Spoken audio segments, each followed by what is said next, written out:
to our guests this morning, and distinguished panelists and distinguished guests and friends from the media. So this is a working day, but still you have made time to come here. We're really grateful for that. So today's dialogue would be on challenges and opportunities for energy transition in Bangladesh, a citizen's manifesto. So as you can see from the as you can see from the title that we are talking about energy, which has a lot of challenges, but on the other hand, in the new context, there are also a lot of opportunities. And this dialogue will deal with some of the issues which the citizens desire to have, because our energy sector has come a long way, but there are a lot of unfinished agenda, because as you know that the target for one of the important goals of SDGs, that is Sustainable Development Goals, Goal 7, is to um, have or provide affordable and sustainable, reliable energy to all. So that's the core of having an energy sector, and that's what we mean by energy transition, because it is important not only to generate but also to distribute in the grid and to reach out to the people across the country, including those who are poor and marginalized. And not only that, the quality of energy is important. Uh, Uninterrupted, reliable energy supply is important, not only for the industry, but also for the households, for students, for young people who are also in the, studying, who are also in small businesses, and also for women as well. So this is one area where we have lagged behind. But on the other hand, Bangladesh also has a lot of national policies. Bangladesh has made commitments for nationally determined commitments before COP26, where it has increased its targets for carbon emission for various sectors, including energy, and there are targets which would be fulfilled by Bangladesh itself unconditionally, but with conditions, that is, with support from the external sources. Bangladesh will increase its target for greenhouse gas emission. So the by Citizens Manifesto, we also want to highlight the fact that a, a, any policy, not only energy policy, can only be successful if it reflects the desires of the people, all stakeholders. And we know that political parties, usually before the election, they have their manifestos. But traditionally, in the past, we have seen that the election manifestos of parties uh, didn't actually reflect the core issues like energy, but nowadays we see that gradually they are also coming forward. Some of the targets, some of the objectives are reflected in their policies, but then again, those are not complete. So from citizens' manifesto point of view, we want to have a modern, clean energy sector. And for clean, we know that there are various sources: solar, thermal, wind. So we'll have to explore all the sources to have reliable and independent and self-sufficient energy sector.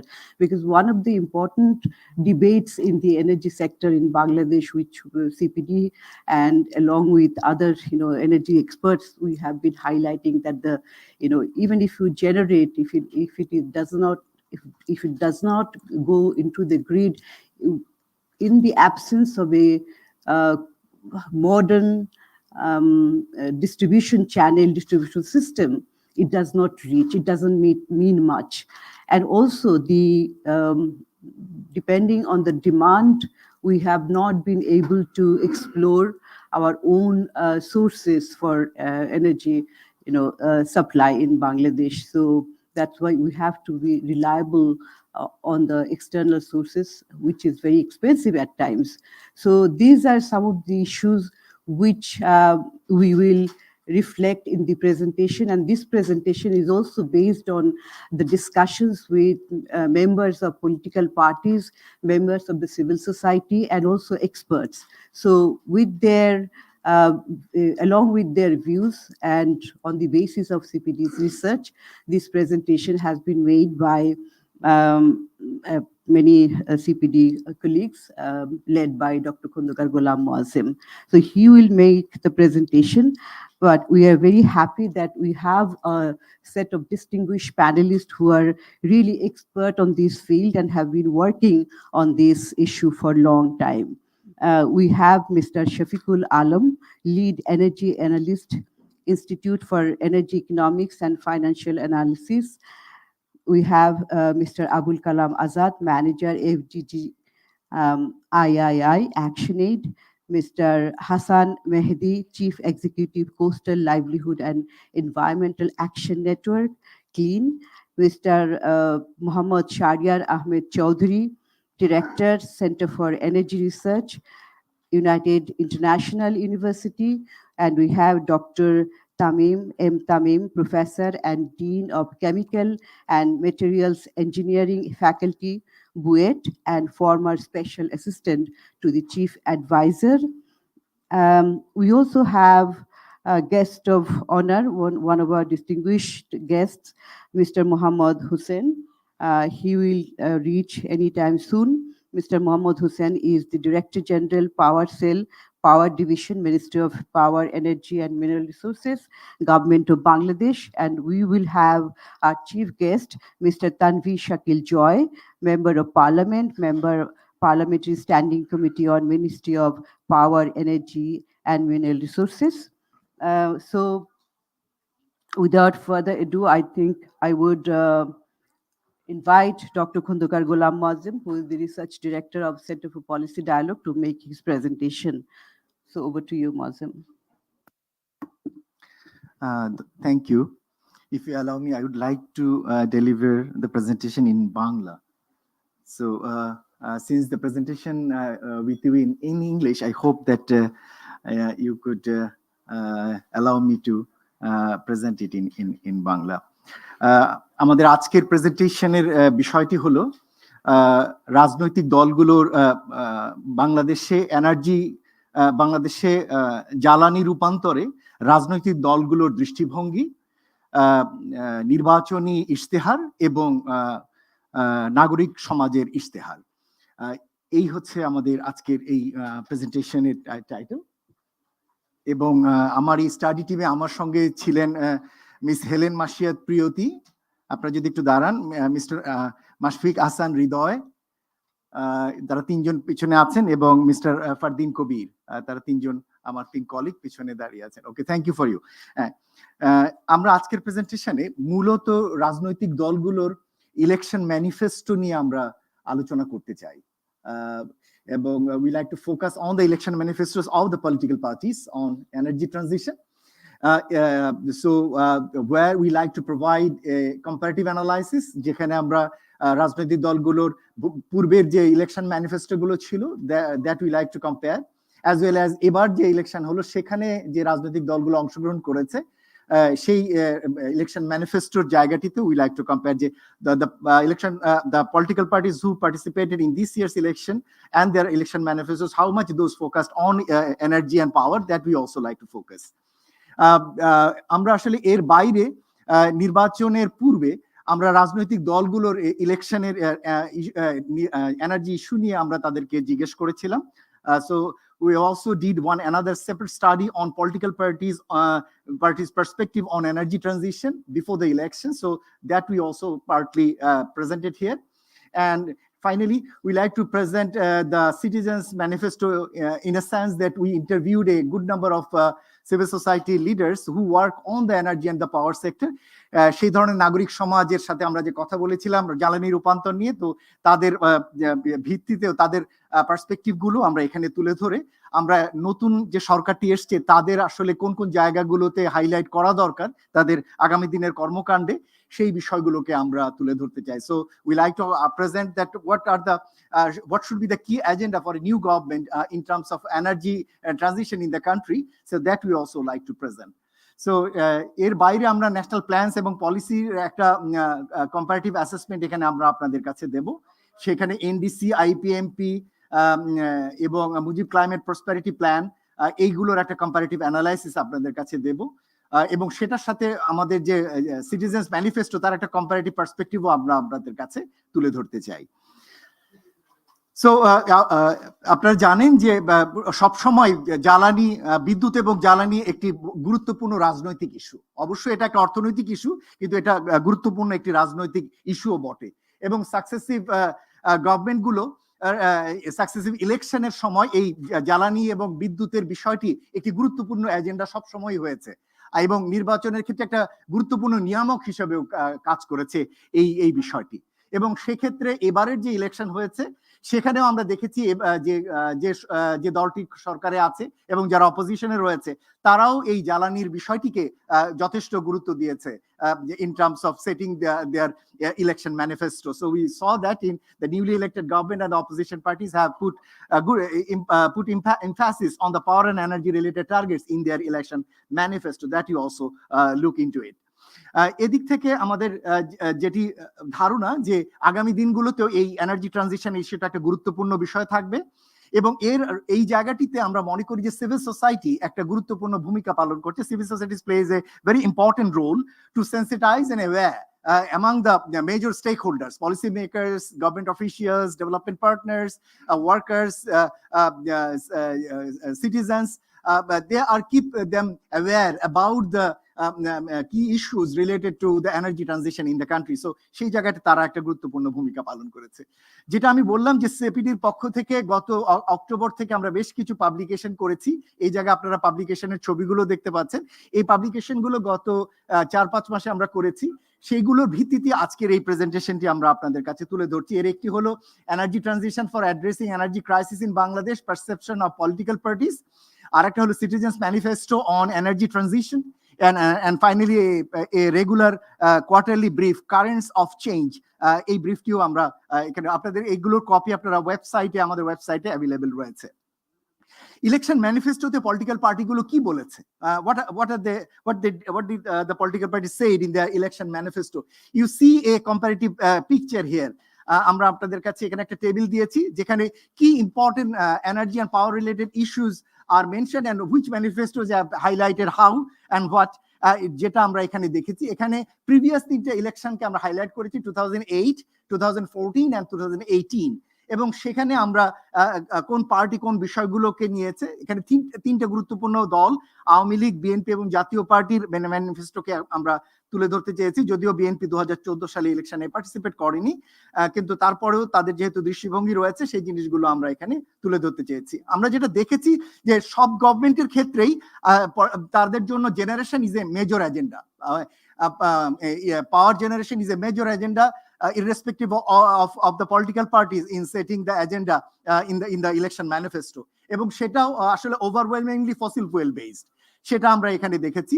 এবং এক্ষেত্রে তারা পাওয়ার ইম্পোর্টের ব্যাপারে তারা বলেছে, এবং সেটা সব ম্যানিফেস্টোতে আমরা সেটা দেখেছি।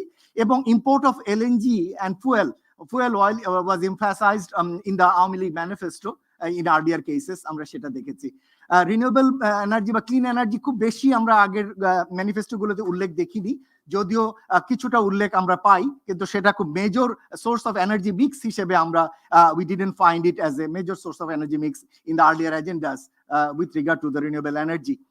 এর প্রেক্ষিতে যদি আমরা এবারের যে ইলেকশন ম্যানিফেস্টো আওয়ামী লীগের যেটা ইলেকশন ম্যানিফেস্টো এবার যেটা দিয়েছে, what we see the election manifesto of Awami League in 2024, we found that in this election manifesto they have set the target of electricity production, supply, distribution and they mentioned that their government, if they are in power, they will target to generate a electricity generation capacity to 40 gigawatt by 2030 and 60 gigawatt by 2041. That they have mentioned. এবং তারা transmission line বৃদ্ধির কথা বলেছে এবং তারা এগুলো করবার ক্ষেত্রে পাবলিক প্রাইভেট পার্টনারশিপের কথাও তারা এখানে বলেছে। এক্ষেত্রে ফুয়েলের ক্ষেত্রে তারা গ্যাস এবং এলএনজি কে মাধ্যমে নর্দার্ন এবং ওয়েস্টার্ন রিজিয়নে ইলেকট্রিসিটি সাপ্লাই আনইন্টারাপ্টেড করার কথা বলেছে এবং ফুয়েল অয়েল রিফাইনারি তারা সেট আপের কথা তারা এখানে বলেছে। রিনিউয়েবল এনার্জির ক্ষেত্রে তারা 10 গিগাওয়াটের একটা টার্গেট সেট করেছে। আমরা এখানে যেটা এলপিজি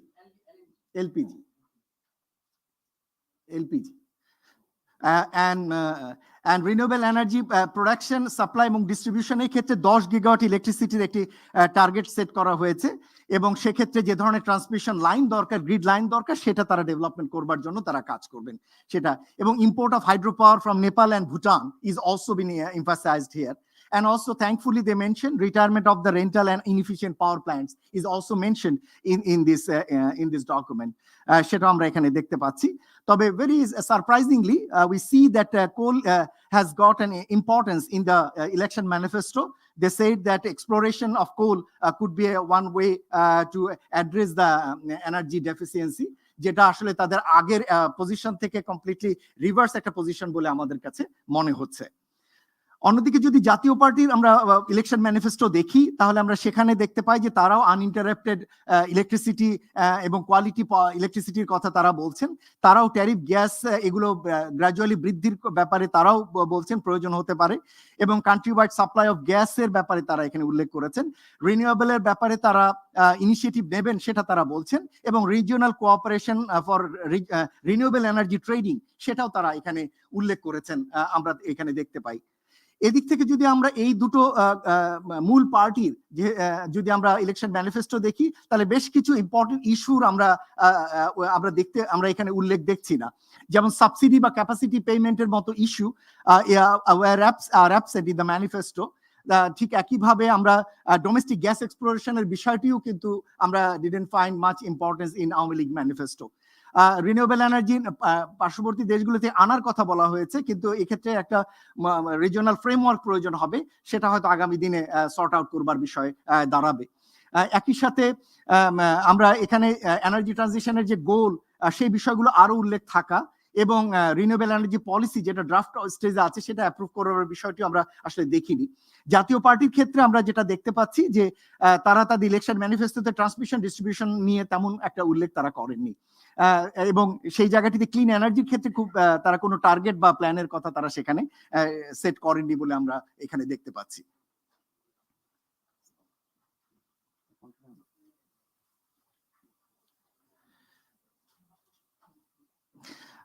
আমরা আমাদের প্রধান অতিথিকে স্বাগত জানাচ্ছি। আমি আসলে মানে প্রধান অতিথির উপস্থিতির সাপেক্ষে একটা স্লাইড পিছন থেকে একটু সুযোগ নিতে চাই যে পলিটিক্যাল পার্টিগুলোর ইলেকশন ম্যানিফেস্টোতে কি বিষয়গুলো ছিল সেই জায়গাটা থেকে জাস্ট একটু বলতে চাই যে যেহেতু আওয়ামী লীগ ইলেকশন ম্যানিফেস্টো বেশ বড়ভাবে তৈরি করেছে, তো সেই জায়গায় আমরা দেখতে পাচ্ছিলাম যে জেনারেশনের ক্ষেত্রে বেশ কিছু টার্গেট রয়েছে, ট্রান্সমিশন লাইনের ক্ষেত্রে কিছু টার্গেটের কথা তারা বলেছে, ফুয়েল প্রোডাকশন ইম্পোর্ট সাপ্লাইয়ের ব্যাপারে তাদের কিছু টার্গেট রয়েছে, রিনিউয়েবল এনার্জির ক্ষেত্রে কিছু তারা টার্গেট দিয়েছে। কিন্তু যে জায়গাটিতে আমরা অবাক হয়েছি সেটা হলো যে আমরা দেখতে পাচ্ছি কয়লা উৎপাদনের ব্যাপারটিকে তারা আবার গুরুত্ব দিচ্ছে, যেখানে সরকার কয়লা থেকে সরে যাওয়ার ব্যাপারে আগে একটা ঘোষণা দিয়েছিলেন, সেটা আমরা দেখছি এখানে আবার কয়লা এক্সপ্লোরেশনের কথা বলা হয়েছে। জাতীয় পার্টির ক্ষেত্রে যখন আমরা দেখছি জাতীয় পার্টি বলছে যে তারা এক ধরনের নিরবিচ্ছিন্ন বিদ্যুৎ সরবরাহ করতে চান এবং গ্যাস বা বিদ্যুতের ট্যারিফ বৃদ্ধির বিষয়টাও তারা অ্যাকনলেজ করেন এবং সারা দেশব্যাপী গ্যাস সাপ্লাই প্রয়োজন বলে তারা বলেছেন এবং রিনিউয়েবল এনার্জি তারা সাপ্লাই দেওয়া এবং রিজিওনাল সোর্স থেকে রিনিউয়েবল এনার্জি আনা নেপাল বা ইন্ডিয়া বা ভুটান থেকে, যেটা আওয়ামী লীগের ম্যানিফেস্টোতেও আছে, সেটা তারাও আসলে এখানে উল্লেখ করেছে। তবে আমরা আওয়ামী লীগ বা জাতীয় পার্টির ম্যানিফেস্টোর ক্ষেত্রে যদি কিছুটা দেখি তাহলে এনার্জি ট্রানজিশনের পয়েন্ট থেকে, যে জ্বালানি রূপান্তর পয়েন্ট থেকে আমাদের কাছে মনে হয়েছিল যে আওয়ামী লীগ যদি তাদের সাবসিডি বা ক্যাপাসিটি পেমেন্টের এই যে বড় চ্যালেঞ্জ যাচ্ছে এটিকে তারা কিভাবে হ্যান্ডেল করবে এই বিষয়ে যদি তারা উল্লেখ করতো, অভ্যন্তরীণ গ্যাস ক্ষেত্র একটা বড় উৎস সেটিকে তারা যদি ব্যবহার করার কথা বলতো এবং আঞ্চলিক পর্যায়ে যে জ্বালানি নিয়ে আসা হবে রিনিউয়েবল এনার্জি গ্রিডের মাধ্যমে সে বিষয়ে তাদের কাছ থেকে আমরা আরো কিছু প্রত্যাশা করেছি এবং একই সাথে রিনিউয়েবল এনার্জি পলিসি ড্রাফট যেটা রয়েছে সেটা অ্যাপ্রুভালের বিষয়ে আমরা তাদের ম্যানিফেস্টোতে উল্লেখ দেখিনি, যেটা হয়তো থাকলে ভালো হতো। জাতীয় পার্টির ক্ষেত্রেও আমরা সেই একইভাবে টার্গেট প্ল্যান আমরা খুব পরিষ্কারভাবে পাইনি রিনিউয়েবল এনার্জির ক্ষেত্রে তারা কি করতে চান। সেই জায়গাটি থেকে আমরা যদি পলিটিক্যাল পার্টিগুলো রাজনৈতিক দলগুলোর সঙ্গে যে আমরা বলেছিলাম আপনাদের সাথে কথা বলেছি বিভিন্ন রাজনৈতিক দলের নেতৃবৃন্দের সঙ্গে তাদের দৃষ্টিভঙ্গি রিগার্ডিং এনার্জি রিলেটেড ইস্যুস, সেখানে আমাদের কাছে মনে হয়েছে যে তাদের প্ল্যান বা পলিসির দিক থেকে আওয়ামী লীগের পলিসির ক্ষেত্রে অন্তত ট্রানজিশন প্ল্যানের বিষয়ে পরিষ্কার একটা ধারণা রয়েছে, যদিও আমাদের কাছে মনে হয়েছে যে ফসিল ফুয়েল থেকে সরে যাওয়ার ক্ষেত্রে যে ধরনের উদ্যোগ দরকার সেটা আওয়ামী লীগের চেয়ে অন্যান্যদের দৃষ্টিভঙ্গিগত জায়গায় অন্তত তারা এগ্রি করেন বলে মনে হয়েছে। ওভার জেনারেশনের যে ক্যাপাসিটির চ্যালেঞ্জ সেটার ব্যাপারেও আমার মনে হয় যে অন্যান্য দলগুলোর ভিতরে এক ধরনের ঐক্যমত্য রয়েছে। গ্রিড রিলেটেড ট্রান্সমিশন এবং ডিস্ট্রিবিউশন সিস্টেমের ব্যাপারে সকলেই ঐক্যমত্য প্রকাশ করেছেন। Urgency of renewable energy transition from fossil fuel সেটা আবার সকলেই শেয়ার করেছেন। Phasing out of the quick rental সেটাও আসলে সকলে এগ্রি করেছেন, বিএনপি, জাতীয় পার্টি, বাংলাদেশ সমাজতান্ত্রিক দল এবং কমিউনিস্ট পার্টি অফ বাংলাদেশ, যাদের সাথে আমরা কথা বলেছিলাম। ক্যাপাসিটি পেমেন্টের বার্ডেনের বিষয়ে অন্যরা কনসার্ন, যতটা আমরা আশা করেছিলাম আওয়ামী লীগের পাশ থেকে সেই মতামত আমরা তাদের কাছ থেকে সেইভাবে শুনতে পাইনি। এবং বেটার গভর্নেন্স দরকার এই সেক্টরে, পার্টিকুলারলি পাবলিক প্রকিউরমেন্টে, সেটা সকলেই এগ্রি করেন, যেটা আমরা এখানে দেখতে পাই। এইরকম একটি জায়গা থেকে আমরা যদি নাগরিকদের যে নাগরিক প্রত্যাশার জায়গাগুলোকে যদি আমরা দেখতে পাই, তাহলে তার নাগরিক প্রত্যাশার জায়গাগুলো মূলত 5টি বিষয়ের সঙ্গে সম্পর্কিত। এই ধরনের প্রত্যাশাগুলো, একটা হলো নীতি কাঠামো নিয়ে, আরেকটা হলো জ্বালানি উৎপাদন, আমদানি এবং বিতরণ নিয়ে, আরেকটি হলো বিদ্যুৎ উৎপাদন এবং বিতরণ নিয়ে, আরেকটি হলো নবায়নযোগ্য জ্বালানির উৎপাদন বিতরণ নিয়ে, এবং আরেকটি হলো ভবিষ্যতের নীতি কাঠামো নিয়ে। সেই বিষয়গুলোকে আমরা যদি এখানে তুলে ধরি, আমাদের কাছে আমরা রাজনৈতিক নেতৃবৃন্দের কাছে আমরা মোটা দাগে আমরা দেখতে পেয়েছি তারা কয়েকটি জায়গায় তারা কনসেনসাস বোধ করেন। তার ভিতরে রয়েছে হলো আমদানি নির্ভরতা কমিয়ে নবায়নযোগ্য জ্বালানির দিকে যাওয়া, এটা agreed across the board. So almost all the political leaders whom we talked to have agreed that import dependency should be reduced through more and better use of renewables. So সেই জায়গায় there is a broader consensus, and the same level of consensus আমরা দেখতে পেয়েছি energy sector institutional reform, সেটিও ক্ষেত্রে তারা মনে করেন যে এক ধরনের প্রাতিষ্ঠানিক সংস্কার দরকার, যেটা আমাদেরকে ফসিল ফুয়েল থেকে রিনিউয়েবলের দিকে উত্তরণে সহায়তা করবে। Rural energy sector oversight and reform, এই জায়গাটি সকলেই মনে করে যে এই জায়গাতে একটা গুরুত্বপূর্ণ পরিবর্তন দরকার, সেখানেও তাদের আছে। আর একটা হলো যে রিনিউয়েবল এনার্জি টার্গেট সেটিং, এটা এক এক পলিসিতে এক এক ভাবে আছে, এটাকে ইউনিফাইড করা দরকার। এই জায়গাগুলোতেও আমরা দেখতে পেয়েছি যে মোটামুটি রাজনৈতিক নেতৃবৃন্দ সকলে কনসেনসাসলি এটাকে এগ্রি করেছেন। এরপরে আমাদের কাছে 6-7টি স্লাইড রয়েছে, আমি তারপরেও যদি একটু সময় লাগবে, তারপরেও আমার মনে হয় যে আমি একটু স্লাইড গুলো পড়তে চাই। আমরা তাদের কাছে, আমরা যখন সিটিজেনদের কাছে, লিডারদের কাছে জানতে চেয়েছিলাম পলিসি এবং প্ল্যানিং এর কোন কোন জায়গাগুলোতে তারা পরিবর্তন চান, তো এর ভিতরে রয়েছে হলো complete phase out of capacity payment, তারা মনে করেন যে আমাদের ক্যাপাসিটি পেমেন্ট থেকে বেরিয়ে যাওয়ার প্রয়োজন রয়েছে। Payments should be in local currency, that is another demands from the citizens side. Then demand forecasting, a proper demand forecasting is required to avoid future potential of over generation. The way it is, এটা আপনারা সবাই জানেন এই বিষয়টা, সেটাও তারাও agri করেছেন। এবং কম্পিটিটিভ বিডিং এ যাওয়া দরকার, there is a lack of competitive bidding, an absence of it. So সেই জায়গাটাতে যাওয়ার জন্য যে স্পিডি পাওয়ার সাপ্লাই অ্যাক্ট রয়েছে, আপনারা জানেন যে একটি ইমার্জেন্সি পাওয়ার সাপ্লাই অ্যাক্ট রয়েছে, সেটি এক্ষেত্রে প্রতিবন্ধকতা সৃষ্টি করছে কম্পিটিটিভ বিডিং এ যাওয়ার পথে, সেখান থেকে বেরিয়ে যাওয়ার কথা বলা হচ্ছে। ইনএফিশিয়েন্ট পাওয়ার প্ল্যান্ট গুলোকে ফেজ আউটের কথা তারা বলেছেন, ডিমান্ড সাইড ম্যানেজমেন্টের কথা তারা বলেছেন, একটা সিঙ্গেল ইন্টিগ্রেটেড এনার্জি পলিসির কথা বলেছেন তারা, এবং পলিটিক্যাল কমিটমেন্টের কথা বলেছেন। এর বাইরে ন্যাশনাল ক্যাম্পেইন দরকার, পাবলিক বিহেভিয়ারের রিনিউয়েবল এনার্জি সম্পর্কে অ্যাওয়্যার করার জন্য ট্রেনিং দরকার পাবলিক সেক্টরে এবং প্রাইভেট সেক্টরে। ফিমেল এনগেজমেন্ট বাড়ানো দরকার, সেটা এসছে। কুইক রেন্টালের কথা আগেই বলেছি। লেজিসলেটিভ রিফর্ম দরকার কম্পিটিশন এবং ট্রান্সপারেন্সি ইনশিওর করার জন্য। ট্যারিফ কমানো দরকার, particularly lower tariff for solar panels and inverters. since the national budget is coming, the next national budget is coming, so this is a good time to raise this issue to reduce the tariffs on solar panels and inverters. So সেটা এখানে একটা বড় বিষয় যেটা তারা বলেছেন। এবং এক্ষেত্রে লার্জ স্কেল পাওয়ার প্ল্যান্ট গুলোকে ইনসেন্টিভাইজ করার ক্ষেত্রে যে ধরনের ডিসক্রিমিনেশন আছে সেটা এখানে দূর করা দরকার। এর বাইরে তারা বলেছেন যে খাস জমি যেগুলো কিনা অকৃষি খাস জমি এগুলোকে ব্যবহার করা, so government should use the non agricultural khas lands for solar based power plants project. So that is one of the demands. So for that, I think they have requested the countrywide land mapping is also required to identify the non-agricultural khas lands which could be used for establishing the solar-based power plants. ঠিক একইভাবে আমাদের তারা করেছেন virtual পাওয়ার purchase এগ্রিমেন্টের কথা তারা বলেছেন two simplify the procurement, streamline the land acquisition system, household level incentivise করা যাতে রিনিউয়েবল এনার্জি অ্যাডাপশন এখানে হয়। এক্ষেত্রে তারা বলেছেন নিউ গ্যাস ফিল্ডস এক্সপ্লোর করা, ইম্পোর্ট ক্যাপ দেওয়ার কথা তারা বলেছেন, যেহেতু আমাদের এনার্জির আমদানির নির্ভরতা আমাদের অনেক ক্ষেত্রে জ্বালানির বৈদেশিক মুদ্রার জন্য একটা দুশ্চিন্তার কারণ হচ্ছে, সেটা করা। ট্রানজিশন টু হেজ ফান্ডস এর কথা তারা বলেছেন, ফিক্সড প্রাইসে যাতে লং টার্মে আমরা এনার্জি কিনতে পারি, স্পট মার্কেট পারচেজ গুলোকে রিডিউস করা, এটাও এখানে একটা গুরুত্বপূর্ণ দিক যেটা তারা হাইলাইট করেছেন। এছাড়া মডার্ন ট্রান্সমিশন ফ্যাসিলিটি তৈরি করা, environmental safety standards for solar projects is also required, post service facility for solar projects is required. এখন দরকার পড়ছে যে এস্টাবলিশমেন্টের পরে যে পোস্ট সার্ভিস সাপোর্ট ফ্যাসিলিটি সেটা কিভাবে নিশ্চিত করা যাবে। One of the very important suggestion is that regular audit of the power plants. That is also an important suggestions come out that audit is not happening. This technical audit for the power plants is also been demanded.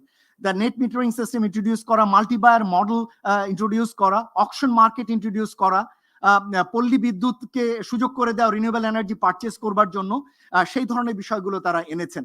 Solar ইরিগেশনের ক্ষেত্রে post service facility is very very important, so they have required.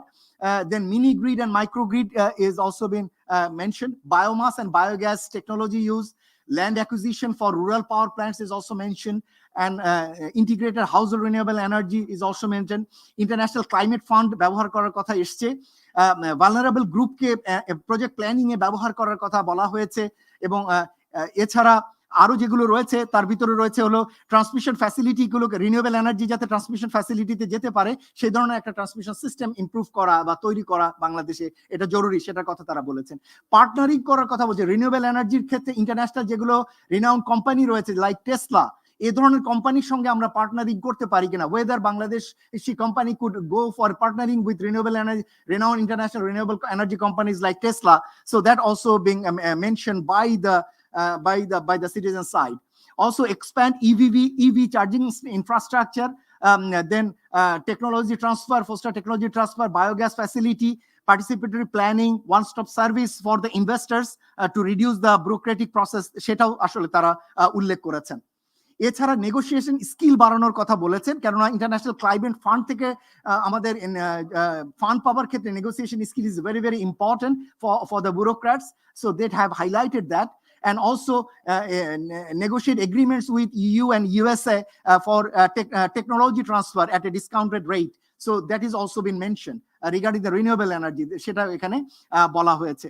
University গুলোর সাথে research কোলাবোরেশনের কথা এসছে, একই সাথে private take কোম্পানিতে investment করবার জন্য তারা উল্লেখ করেছেন। এছাড়া আমরা অন্য যেগুলো এখানে দেখতে পাচ্ছি সেটা হলো ক্লাইমেট জাস্টিস প্রিন্সিপালকে ইনশিওর করা, ডোমেস্টিক গ্যাস এক্সপ্লোরেশন করা, শ্রেডাকে এম্পাওয়ার করা ইজ ভেরি ভেরি ইম্পর্টেন্ট বলে তারা মনে করেন, যেটা তারা উল্লেখ করেছেন। এর বাইরে অন্য যেগুলো রয়েছে যে বিআরসি জুরিসডিকশনকে আবার রিইনস্টেট করা, যাতে সে ইন্ডিপেন্ডেন্টলি এবং তার রেগুলেটরি অথরিটি ইনশিওর করতে পারে। এক্ষেত্রে বিআরসির ইন্ডিপেন্ডেন্ট বাজেট দরকার, সেই জায়গাটির কথাও এখানে তারা উল্লেখ করেছেন। এবং regular financial reporting and financial audit for the power plants is also been mentioned এই জায়গাটিতে। সো এই ধরনের জায়গাগুলো যখন তারা উল্লেখ করেছেন, তার পাশাপাশি আমরা যখন ন্যাশনাল প্ল্যানস এন্ড পলিসি গুলো দেখতে পাই, আমি এখানে খুব বেশি সময় নেব না, কিন্তু আমি যেটা দেখতে পেয়েছি যে প্রচুর আমাদের ন্যাশনাল পলিসি এবং প্ল্যানস রয়েছে, যেটা আমাদের ইডি বলেছেন যে আমাদের এনার্জি সেক্টরে বিভিন্ন রকমের plans and policies are there. and you know it, for renewable energy, there are a number of policies there, though we think that those are not adequate. We have renewable energy policy, which is now being revised. Then the guideline for implementation of solar power development program, then a renewable energy development target, then master plan, which is now the new master plan 2021. Bangladesh Delta plan is also there. 8 5-year plan is there. NDC is there. So so a good number of plans or policies are there. But what mentioned mentioned about the reduction of carbon emission, as well as facilitating clean energy and the green energy, সেটার ক্ষেত্রে কি আমরা দেখতে পাই? সেখানে আমরা NDC তে আমরা দেখতে পাচ্ছি যে কন্ডিশনাল এবং আনকন্ডিশনাল বেশ কিছু টার্গেট তারা বলেছে, যেগুলো তারা মনে করে যে এই জায়গাগুলো ফ্যাসিলিটেট করা যাবে যদি এই জায়গাতে আমরা যদি রিনিউয়েবল এনার্জিকে ফ্যাসিলিটেট করি।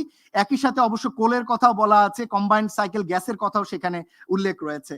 তবে ইন্টারন্যাশনাল এনডিসির পক্ষ থেকে যেটা রিসেন্টলি আবার নতুন করে প্রপোজ করা হচ্ছে, কান্ট্রিগুলোকে মোর এক্সটেন্ডেড ওয়েতে এগুলোকে রিডিউস করবার জন্য টার্গেট সেট করার কথা বলা হচ্ছে, যেটার একটা বড় রেসপন্সিবিলিটি আসবে এনার্জি এবং পাওয়ার সেক্টরে এইগুলো রিডিউস করবার ক্ষেত্রে।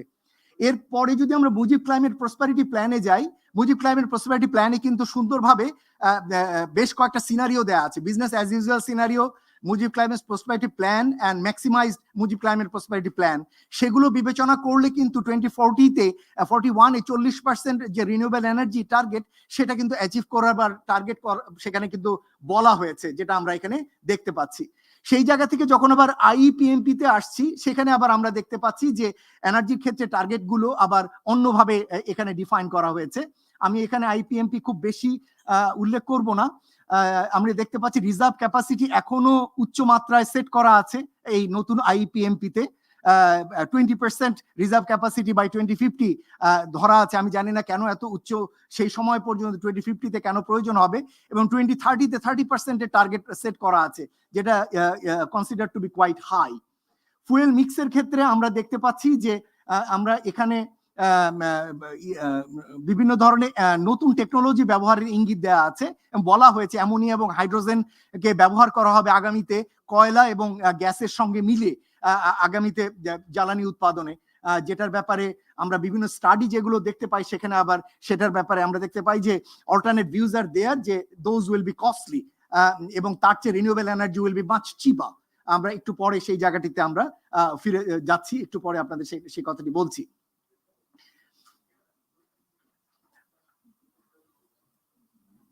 আমরা এখানে দেখতে পাচ্ছি যে এলএনজি কে অনেক বেশি গুরুত্ব দেওয়া হয়েছে, এবং এলএনজি বেসড পাওয়ার জেনারেশন করবার জন্য নতুন করে ফ্লোটিং এবং ল্যান্ড বেসড ইউনিট করা হবে।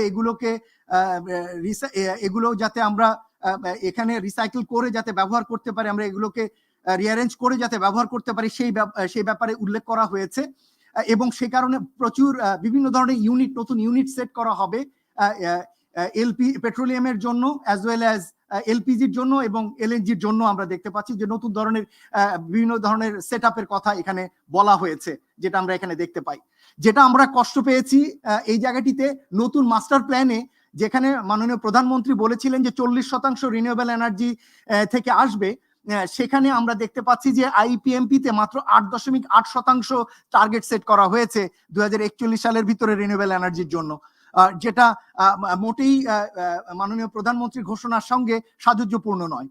কিন্তু এটাকে আবার ক্লিন এনার্জির সঙ্গে যুক্ত করে, যেটার ভিতরে কয়লা ভিত্তিক বিদ্যুৎ কেন্দ্র, হাইড্রোজেন অ্যামোনিয়া ভিত্তিক বিদ্যুৎ কেন্দ্রগুলোকে যুক্ত করে এটাকে 40% একটা টার্গেট সেট করে ওটাকে ক্লিনার এনার্জি নাম দিয়ে বলা হচ্ছে, যেটা আমরা মনে করি যে এটা সঠিক নয়। একইভাবে আমরা দেখতে পাচ্ছি নতুন করে কয়লা ভিত্তিক বিদ্যুৎ কেন্দ্রগুলোকে ব্যবহার করার জন্য কোল এক্সপ্লোরেশন এবং এই যে অ্যামোনিয়া যে ব্যবহার হবে, সেটা আসলে এই কয়লা ভিত্তিক বিদ্যুৎ কেন্দ্রগুলোর সঙ্গেই অ্যামোনিয়াকে যৌথভাবে করে ব্যবহার করে করার লক্ষ্য সেটা। ঠিক একইভাবে গ্যাসের জন্য হাইড্রোজেন ব্যবহার করা হবে, গ্যাস ভিত্তিক বিদ্যুৎ কেন্দ্রগুলোর জন্য হাইড্রোজেন ব্যবহার করা হবে। আমরা যেটা ভয় পাচ্ছি যে এই ধরনের উদ্যোগগুলো যে আমাদের যে জ্বালানি রূপান্তর, এটাকে আরো পিছিয়ে দেবে, আমরা সেই আশঙ্কা করছি। এবং এটা যে অর্থনৈতিকভাবেও যে এই ধরনের নতুন প্রযুক্তিগুলো যে ইতিবাচক নয়, সেটা কিন্তু আমরা এই যে এখানে একটা স্টাডি রেজাল্টস আপনাদের কাছে দিয়েছি, level life cost of electricity একটা কাজ করেছেন ব্লুমবার্গ রিসেন্টলি, সেখানে আমরা দেখতে পেয়েছি যে renewable energy will be much more cheaper compared to that of the combined cycle gas turbine as well as core power plant based energy by 2030 এবং এটা much cheaper by 2041, সেটা কিন্তু আমরা এই স্টাডিগুলোতে আমরা এখানে দেখতে পাচ্ছি। এবং যে বিপুল বিনিয়োগের কথা বলা হয়েছে আইপিএমপিতে $175 বিলিয়ন, তার একটা বড় অংশই যাবে হচ্ছে, কিছুটা যাবে ট্রান্সমিশনে, কিন্তু তার একটা বড় অংশই যাবে হচ্ছে হলো এলএনজি বেসড আপনার ইনফ্রাস্ট্রাকচার তৈরিতে অথবা এলপিজি ইনফ্রাস্ট্রাকচার তৈরির জন্য। ফলে এই ধরনের একটা ইনফ্রাস্ট্রাকচার গুলো যখন তৈরি হবে তখন যে কোনো ভাবেই কিন্তু আমাদের জন্য এখান থেকে শিফট করা towards renewable energy would be difficult, যেটা আমরা এখানে ভয় পাই। সুতরাং সেই জায়গাগুলো থেকে আমরা এই পলিসিগুলোকে যদি এনার্জি ট্রানজিশন পয়েন্ট থেকে তুলনা করি, তাহলে আমাদের কাছে মনে হয়েছে যে আইপিএমপিতে এখনো এনার্জি ট্রানজিশনকে টার্গেট করে আরো বেশ কিছু পরিবর্তন করবার দরকার রয়েছে। এবং এই যে 4-5টা পলিসি, এগুলোর ভিতরে আরো হারমোনাইজেশনের প্রয়োজন রয়েছে, যেটা আমরা, এবং সেটা এনার্জি ট্রানজিশনের লক্ষ্যে হওয়া উচিত বলে আমরা মনে করি। এবং সে কারণেই আমাদের একটা আশঙ্কা হচ্ছে যে বর্তমানে পাওয়ার সেক্টর যে ধরনের চ্যালেঞ্জগুলোর মুখোমুখি হচ্ছে, এই ধরনের চ্যালেঞ্জগুলো তাদের পক্ষে অ্যাড্রেস করা ডিফিকাল্ট হবে। কেননা 41% অফ ইনস্টল ক্যাপাসিটি আমরা দেখতে পাচ্ছি যে যেটা আনইউটিলাইজড ছিল 2023-এ, এবং যেটার কারণে প্রচুর পরিমাণে সরকারকে ফিসক্যাল বার্ডেন বহন করতে হচ্ছে এবং উচ্চ সুদে ঋণ করতে হচ্ছে এই সমস্ত বিষয়গুলোকে টার্গেট করার জন্য।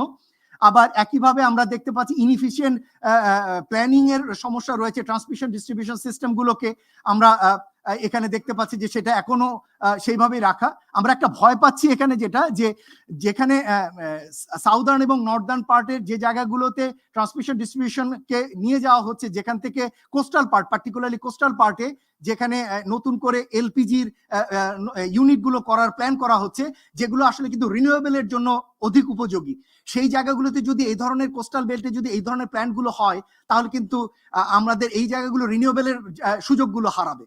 সুতরাং এই যে এক ধরনের প্ল্যানিং হচ্ছে, এটা আসলে ইমপ্রপার প্ল্যানিং, এবং সেই জায়গা থেকে যে বিদ্যুৎ নিয়ে আসা হবে সাউথ টু নর্থ, সেটাও আসলে এই ধরনের সিস্টেমগুলোকে পরে এক ধরনের মানে যৌক্তিকতা দেবে। সুতরাং আমরা মনে করি যে এই যে এলপিজি বা এলএনজির জন্য যে সমস্ত ইউনিটগুলো করার প্ল্যান করা হচ্ছে দক্ষিণে, সেইগুলো সেই জায়গা থেকে না করে এই জায়গাগুলোকে বরঞ্চ রিনিউয়েবলের জন্য, যেহেতু এগুলো খুবই বড় উৎস, সেই উৎসগুলোকে মানে বিনষ্ট না করা এবং সেই সুযোগগুলো অবারিত রাখা, এটা আগামী দিনের জন্য খুবই গুরুত্বপূর্ণ বলে আমরা মনে করি। ডলার ক্রাইসিসের চ্যালেঞ্জ রয়েছে এবং তার কারণে গভর্নমেন্টকে লোন করতে হচ্ছে উচ্চ সুদে। আমরা জানি না যে এই ধরনের মেকানিজমে যেরকম ভাবে আইপিএমপি রয়েছে সেটা কতটা সম্ভব, বা ম্যানিফেস্টোতে যেভাবে বলা আছে তাতে কতটা সম্ভব এই জায়গাগুলো অ্যাড্রেস করা। আমাদের কাছে ভয় হচ্ছে এনার্জি ট্রানজিশনের জায়গায় না আবার কোল ট্রানজিশন হয়ে যায় দেশে, অর্থাৎ জ্বালানি রূপান্তর না হয়ে না আবার কয়লা রূপান্তর হয়ে যায়। আমরা এই আশঙ্কা করছি যেভাবে এখন এই প্ল্যানটা রয়েছে এবং যেভাবে বিনিয়োগের পরিকল্পনা এখানে দেয়া আছে। তবে আমরা সাধুবাদ জানাই সরকারকে যে নতুন একটা মার্কেট বেস প্রাইসিং এর দিকে সরকার যাচ্ছেন, যেটা সরকারের সাবসিডি বোঝা কমাবে। তবে এই নতুন প্রাইসিং মেকানিজম যেন ভোক্তার উপরে যাতে দায় না চাপিয়ে, এটা যাতে ক্যাপাসিটি পেমেন্টস গুলো উইথড্র করে যদি এই প্রাইসিং মডেলটা সেট করা হয়, তাহলে আমার ধারণা যে ভোক্তার উপরে এর দায়গুলো অতটা পড়বে না বলেই আমাদের কাছে মনে হয়। আমি সর্বশেষে যে পার্টটা বলতে চাই, যেহেতু নতুন সরকার এসছে এই মুহূর্তে, সুতরাং আগামী দিনগুলোর জন্য আমরা মনে করি যে এই সরকারের একটি স্বল্প, মধ্য এবং দীর্ঘমেয়াদী পরিকল্পনা নিয়ে এগোনো উচিত, যেটা আমাদের জ্বালানি রূপান্তরকে হেল্প করবে বলে আমরা মনে করি। এবং সেদিক থেকে আমরা সংক্ষিপ্ত সময়ের জন্য স্বল্প মেয়াদে আমরা মনে করি যে জুন 24-এর ভিতরে সরকার কিছু কিছু উদ্যোগ নিতে পারেন। এখানে যেহেতু মাননীয় সংসদ সদস্য রয়েছেন এবং জ্বালানি মন্ত্রণালয়ের স্থায়ী কমিটির উনি একজন সম্মানিত সদস্য, আমরা আশা করব যে জ্বালানি মন্ত্রণালয় সম্পর্কিত স্থায়ী কমিটি এই বিষয়গুলোকে গুরুত্বের সঙ্গে মন্ত্রণালয়ের সঙ্গে আলাপ আলোচনা করবেন। এর ভিতরে আমরা মনে করি যে কিছু টার্গেট সেট করা যেতে পারে, ডিমান্ড ফোরকাস্টিংটা যাতে রিভাইজ করা হয়। এই যে অতি উচ্চ মাত্রায় হাই ডিমান্ড ফোরকাস্টিং এর জন্য এক ধরনের প্রেসার ক্রিয়েট করা হয় যে আরো ইনভেস্টমেন্ট লাগবে জেনারেশনের জন্য, এই ধরনের বাড়তি প্রেসার ক্রিয়েট করার দরকার নেই, যেখানে বিপুল পরিমাণ অব্যবহৃত জ্বালানি এই মুহূর্তে রয়ে গিয়েছে, অব্যবহৃত বিদ্যুৎ ক্যাপাসিটি এই মুহূর্তে রয়েছে। আমরা মনে করি যে পেমেন্টস গুলো লোকাল কারেন্সিতে হওয়া উচিত। আমরা মনে করি কম্পিটিটিভ বিডিং এ যাওয়া উচিত। আমরা মনে করি রেগুলার ফাইন্যান্সিয়াল ইনস্টিটিউশনগুলোর যে রিপোর্টিং এবং অডিটিং সেটা হওয়া দরকার, এটাকে ম্যান্ডেটেড করা দরকার। ফুয়েল পারচেজ হেজ ফান্ড থেকে করা উচিত, স্পট মার্কেট ইউজ করাটা কমিয়ে দেওয়া উচিত বলে আমরা মনে করি। এগুলো আমরা শর্ট টার্মে বলছি। এবং এফিসিয়েন্সি, পাওয়ার প্ল্যান্টের ইফিসিয়েন্সি রেগুলার অডিট করে দেখা দরকার বলে মনে করি। এবং যেহেতু জুন মাসের ভিতরে বলছি, সুতরাং সোলার প্যানেল এবং ইনভার্টারের উপর ট্যারিফ কমিয়ে দেওয়ার প্রস্তাবটিও রয়েছে আমাদের কাছে। বায়োগ্যাসকে ব্যবহার করা, ন্যাশনাল ক্যাম্পেইন রিনিউয়েবল শুরু করা, নেট মিটারিং শুরু করা, এগুলো আমরা মনে করি। একই সাথে আমরা মনে করি আমাদের আর একজন বিশেষ অতিথি জনাব Mohammad Hossain, director general power sell, উনিও এসেছেন, আমরা তাকেও স্বাগত জানাচ্ছি। আমরা মনে করি যে মধ্যবর্তী মেয়াদে যদি এটাকে ডিসেম্বর 2025 বলি, তাহলে এই সময়ের ভিতরে কুইক রেন্টাল এবং ইনএফিশিয়েন্ট পাওয়ার প্ল্যান্ট গুলো যাতে ফেজ আউট হয়, যেটা সরকারের পরিকল্পনার ভিতরেই রয়েছে, সেগুলো যাতে ফেজ আউট হয়ে যায় এবং এগুলোকে যাতে বাড়তি আর সময়কাল যাতে প্রসারিত না করা হয়, সেটিও আমরা মনে করি গভর্নমেন্ট যাতে এটা ডিসাইড করে। একই সাথে আমরা মনে করি যে একটা ইউনিফাইড টার্গেট সেট করা উচিত রিনিউয়েবল এনার্জির জন্য, এক এক পলিসিতে এক এক রকম যাতে বা প্ল্যানে এক এক রকম না থাকে সেটি দেখা। আমরা মনে করি যে ইনডেমনিটি অ্যাক্টটি রয়েছে এটি যাতে অ্যাবলিশ হয়ে যায়, এটি যাতে আর কন্টিনিউ না হয়, এটা ইমিডিয়েটলি এটা যাতে করা হয়, যাতে কম্পিটিটিভ মার্কেট সিস্টেম যাতে আসে। এবং যেহেতু সরকার কম্পিটিটিভ প্রাইসিং মডেলে যাচ্ছেন, সুতরাং কম্পিটিটিভ প্রাইসিং এ যাওয়ার জন্য কিন্তু কম্পিটিটিভ বিডিং দরকার। সুতরাং সেই জন্য আসলে ইন্ডিপেন্ডেন্ট অ্যাক্টটি আসলে কম্পিটিটিভ প্রাইসিং মডেলকে অনেক ক্ষেত্রে আসলে এফেক্ট করতে পারে বলে আমাদের কাছে মনে হয়। এদিক থেকে ল্যান্ড অ্যাকুইজিশন স্ট্রিমলাইন দরকার, কেননা রিনিউয়েবল এনার্জি সেটা উইন্ড হোক সোলার হোক তার জন্য প্রচুর ল্যান্ড প্রয়োজন হয় এবং সেই খাস ল্যান্ড প্রচুর রয়েছে সরকারের, সেই ল্যান্ড অ্যাকুইজিশন প্রসেসকে এক্সপেডাইট করা। মধ্যবর্তী মেয়াদে আমাদের আরো কিছু রয়েছে, যে বড় লার্জ সোলার প্ল্যান্টের জন্য উদ্যোগ নেওয়া এবং সেগুলোকে ইনসেন্টিভাইজ করা, ভার্চুয়াল পাওয়ার পারচেজ এগ্রিমেন্ট করা, ইম্পোর্ট ক্যাপ দেওয়া, ওয়ান স্টপ সার্ভিস ইনশিওর করা ইনভেস্টরদের জন্য, যেটা এখানে দরকার বলে আমরা মনে করি। আমরা মনে করি যে এনার্জি সেফটি স্ট্যান্ডার্ডস এগুলো সোলার প্রজেক্টের জন্য দরকার, সুতরাং সেটাও ইম্পর্টেন্ট একটা ইস্যু বলে আমরা মনে করি। পল্লী বিদ্যুৎকে রিনিউয়েবল এনার্জি পারচেজ করবার সুযোগ করে দেওয়া দরকার, মিনি গ্রিড বা মাইক্রোগ্রিড টেকনোলজি সুযোগ থাকা দরকার। মডার্নাইজেশন অফ দ্য ট্রান্সমিশন ফ্যাসিলিটির ব্যাপারে অলরেডি উদ্যোগ শুরু হয়েছে, আমরা মনে করি যে এটা আগামী দিনে এটাই মেইন এজেন্ডা হওয়া উচিত, বিদ্যুৎ বিভাগের যে ট্রান্সমিশন এবং ডিস্ট্রিবিউশন সিস্টেমের মডার্নাইজেশন। একই সাথে ভবিষ্যতের নীতির জায়গাটিতে আমরা মনে করি যে সেপারেট এনার্জি সেল দরকার। বিআরসির তার পূর্বতন যে তার যে স্বাধীনভাবে তার যে সিদ্ধান্ত নেওয়ার ক্ষমতাটি ছিল, যেটাতে এখন আমার নতুন করে সরকারের সুযোগ তৈরি হয়েছে, সেটি অবলুপ্ত করে বিআরসি যারা সমস্ত এনার্জি এবং পাওয়ারের ক্ষেত্রে সিদ্ধান্ত নিতে পারে ইন্ডিপেন্ডেন্টলি, সেই সুযোগটি তার যেন এককভাবে থাকে সেটি নিশ্চিত করা। একই সাথে আমরা মনে করি যে শ্রেডাকে আরো বেশি ক্ষমতায়িত করা দরকার। আমরা মনে করি যে মিনিস্ট্রিগুলোর ক্যাপাসিটি বিল্ডিং সেই জায়গাতে আরো বেশি নজর দেওয়া দরকার আছে বলে আমরা মনে করি। আমাদের কাছে মনে হয়েছে রুরাল পাওয়ার ইনফ্রাস্ট্রাকচারকে আরো শক্তিশালী করার প্রয়োজন রয়েছে। আমাদের এখানে নবায়নযোগ্য জ্বালানির দিকে যাবার ক্ষেত্রে একটা বড় প্রতিবন্ধকতা হতে পারে হিউম্যান রিসোর্সের, সুতরাং সেই জায়গাটিতে মানব সম্পদ তৈরি করার জন্য যথাযথ উদ্যোগ দরকার সরকারি এবং বেসরকারি পর্যায়ে, সেটিও আমরা মনে করি যে এখানে গুরুত্বপূর্ণ। একই সাথে আমরা মনে করি যে ট্রান্সপোর্ট সেক্টরে, পাবলিক ট্রান্সপোর্ট সেক্টরগুলোকে কিভাবে ইলেকট্রিক পাওয়ার সিস্টেমে কনভার্ট করা যায় সেদিকে অলরেডি উদ্যোগ নেওয়া শুরু হচ্ছে। আমরা মনে করি যে সেই বিষয়গুলো আগামী দিনে চিন্তা ভাবনা করার দরকার আছে বলে আমরা মনে করি। যে আমি খুব দ্রুত পড়ে গিয়েছি, বাট আপনাদের কাছে প্রেজেন্টেশনটি রয়েছে এবং অধিকাংশ বিষয়গুলোর সাথেই আসলে আপনারা সম্যকভাবে অবগত রয়েছেন।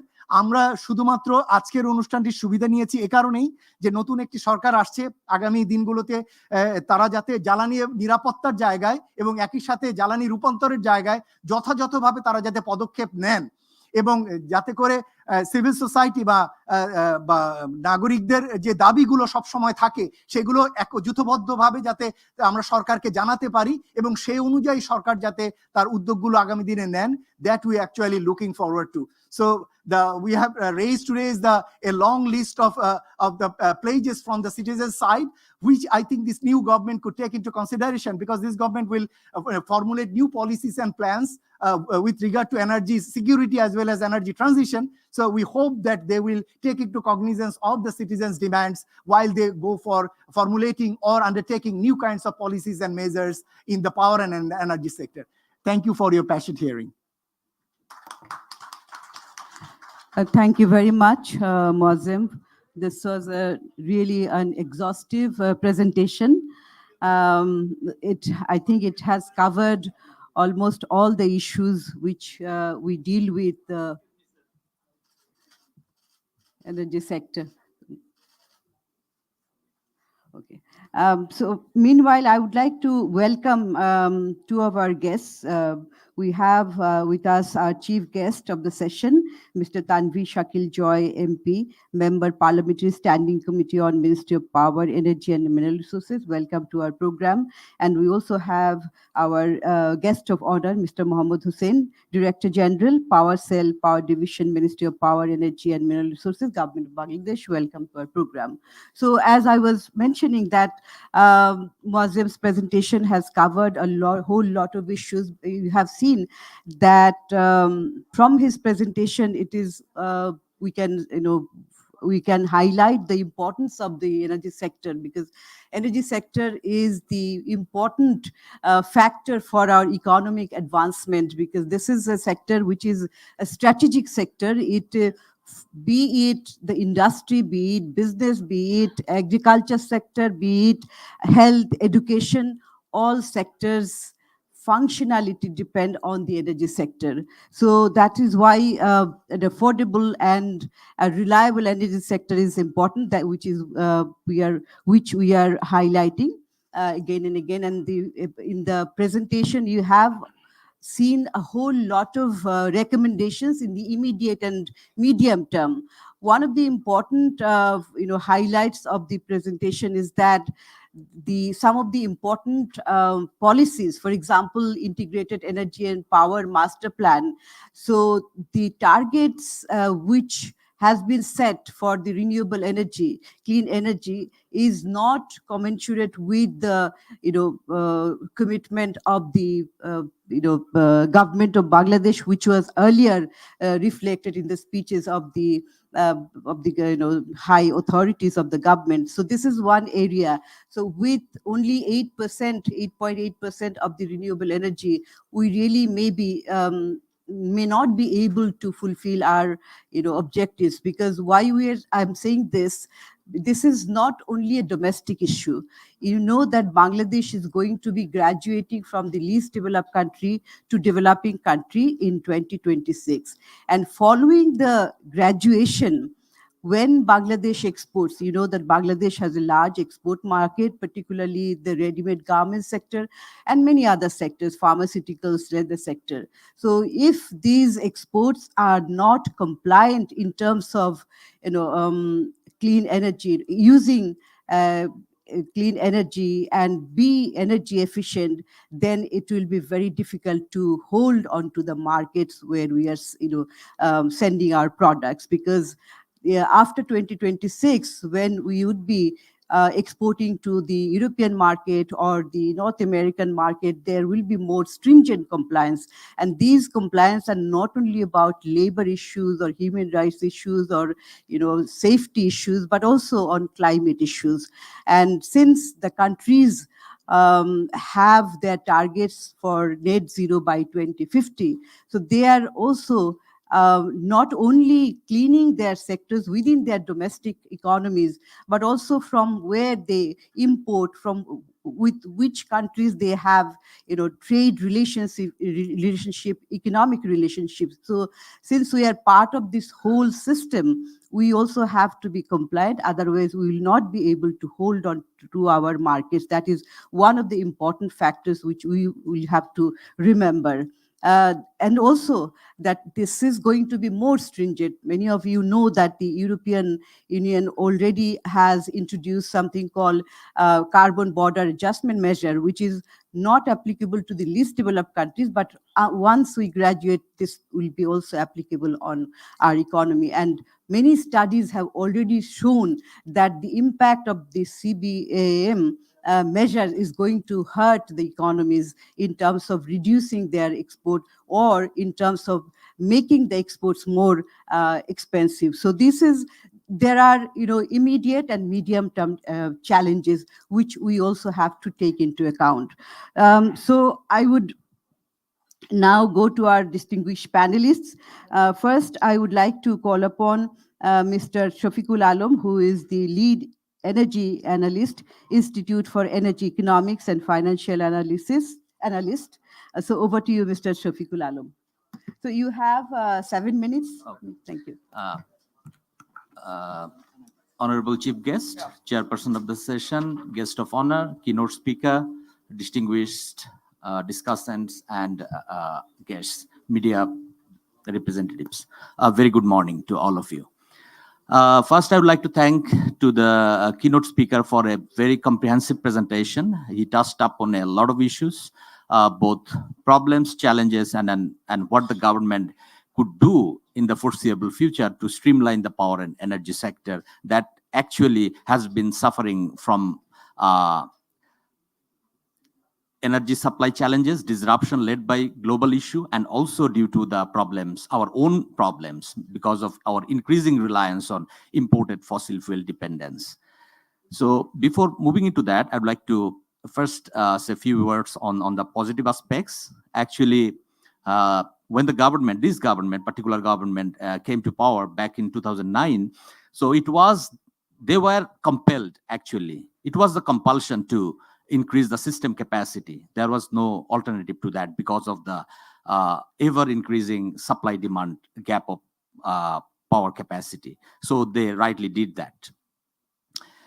And also because of that, actually in 2022, we were able to declare 100% electricity excess. So that means we have actually achieved one side of the SDG goal of the SDG 7 and well ahead of 2030. So there are issues of quality and there are issues of some other side, but one side we have achieved. So that we have to say that is a good achievement for Bangladesh.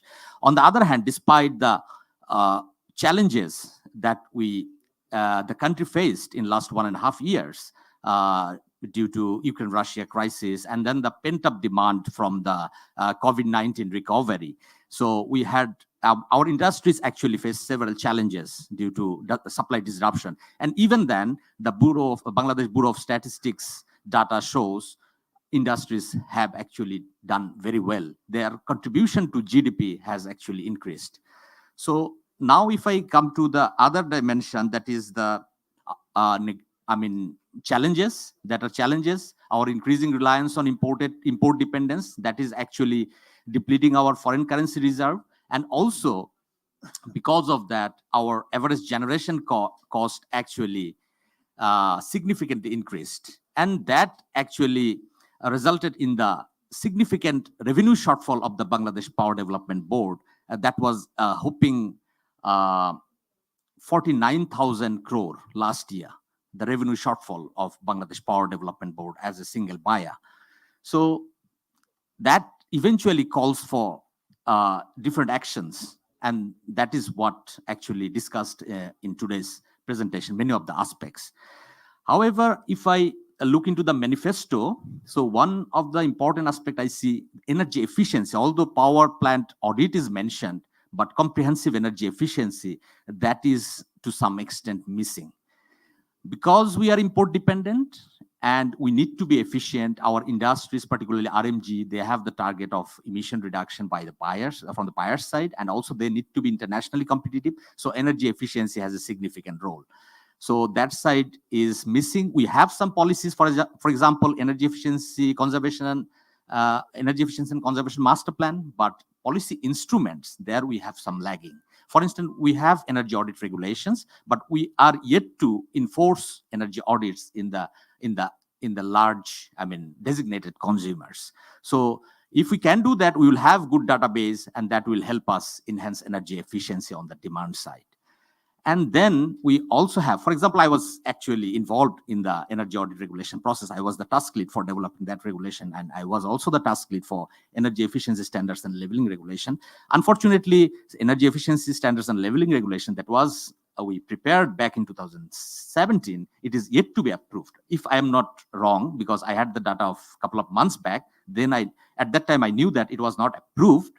So the problem is, even when we pursue energy efficiency at the household level due to inefficient appliance available in the market, so that actually does not ensure energy efficiency. If you see that low-cost LED, substandard LEDs, those are sold on footpaths. So we need not only policy, but also relevant instruments. So that is on energy efficiency side. And if we look into the manifesto, so more importance on import. So from Nepal, we want to import. From Bhutan, we want to import. But we have the potential to export to Nepal and Bhutan. So that sometimes remains missing. Although there was a discussion, I know that our Honorable State Minister discussed this the other day with the delegate of the Asian Development Bank, but that should be discussed a bit more. We should give more focus on that, because during the winter, when Nepal and Bhutan has the lean season, we have significant surplus capacity. So we should tap that potential. If we can import through the channel of India, so we should also try to do that the other way, sending the electricity the other way. And also we can think about the broader infrastructure so that the regional trade actually, that can be an eventful regional trade, because only one-way import, that will not help Bangladesh in the long run. Energy security, because that's the actually more important aspects of Bangladesh. It has two dimensions. One is the internal dimension, and another is the external. So our internal dimension, if we look into that, one is the gas, another is the renewable energy opportunity. So we need to tap both. But gas, that has somehow been less pronounced probably, or in the presentation it is said probably missing. So the local gas exploration, focus on local gas, that should be a top priority agenda. But somehow, probably in 2016-17, the fear that we may not have sufficient gas in the foreseeable future, and that actually triggered the government to increase dependence on the LNG. And that LNG dependence actually is one of the major reasons that actually destabilized our energy system. Because when the LNG price overshoot, it reached roughly $70 per MMBTU sometime in July 2022, we had to completely abandon LNG import from the spot market. So this is the kind of vulnerability that we are exposed to. So we need to address this, and for that, one of the options is to enhance our local gas exploration, to try every opportunity to what extent we can harness from our own gas field, even if those we have abundant, but we can spend some money. But we are spending just one more moment, one more minute. So we are actually spending many more times on LNG import, and then we need to consider renewable energy. Coal, like many, I have the apprehension that there will be investment challenge, because multilateral agencies like ADB, World Bank, they will not invest in coal, and international investment will also be challenging. Even if we do not think about the environmental and social issues, the investment will be a big challenge. And there is important aspect of coordination and hypothesis. Coordination is, interagency coordination is missing. That's why power plant is built, that is waiting for COD, but no gas connection. That will trigger further capacity payment and eventually further destabilize the energy system of the country. And hypothesis of economic growth and the demand growth. So, for example, IPMP's demand projection, if we see that, and BPDB's assumption, if we see, there is already by 2030 there will be 10 to 12% divergence between the two assumptions. So we need to streamline that. And just one final thing related to new technologies, carbon capture and storage. So globally, there is a very few success rate of carbon capture and storage technology. Most of the cases, this captured carbon is used in enhanced oil recovery. Okay, fine. If we discard that, still we assess 13 projects, globally operational 13 projects. Out of that, 50% of the project has carbon capture rate of less than 50%. 2 projects abandoned operation after 4 and 7 years of operation respectively. 1 project could not even reach the operational phase. So this is how we can be, we can be further exposed to untested technology. And ammonia, that is again a case. So we actually need to streamline all those things. So we should devise the strategy, I mean, step-by-step approach, not focusing on, huge demand that will happen, but we need to be more realistic and need to consider a rational approach that will ensure a least cost energy transition Thank for you. Bangladesh. Thank you so much. Thank you very much. I would urge our distinguished speakers to, maintain the time, because I see a galaxy of people who are also experts on the energy sector. So I want to give them also floor. We want to listen and hear their opinion and suggestions. And the other thing I want to mention, that the language is language of choice. So even if it is Bangla, my colleagues from CPD will translate to our expat friends. So it is a choice.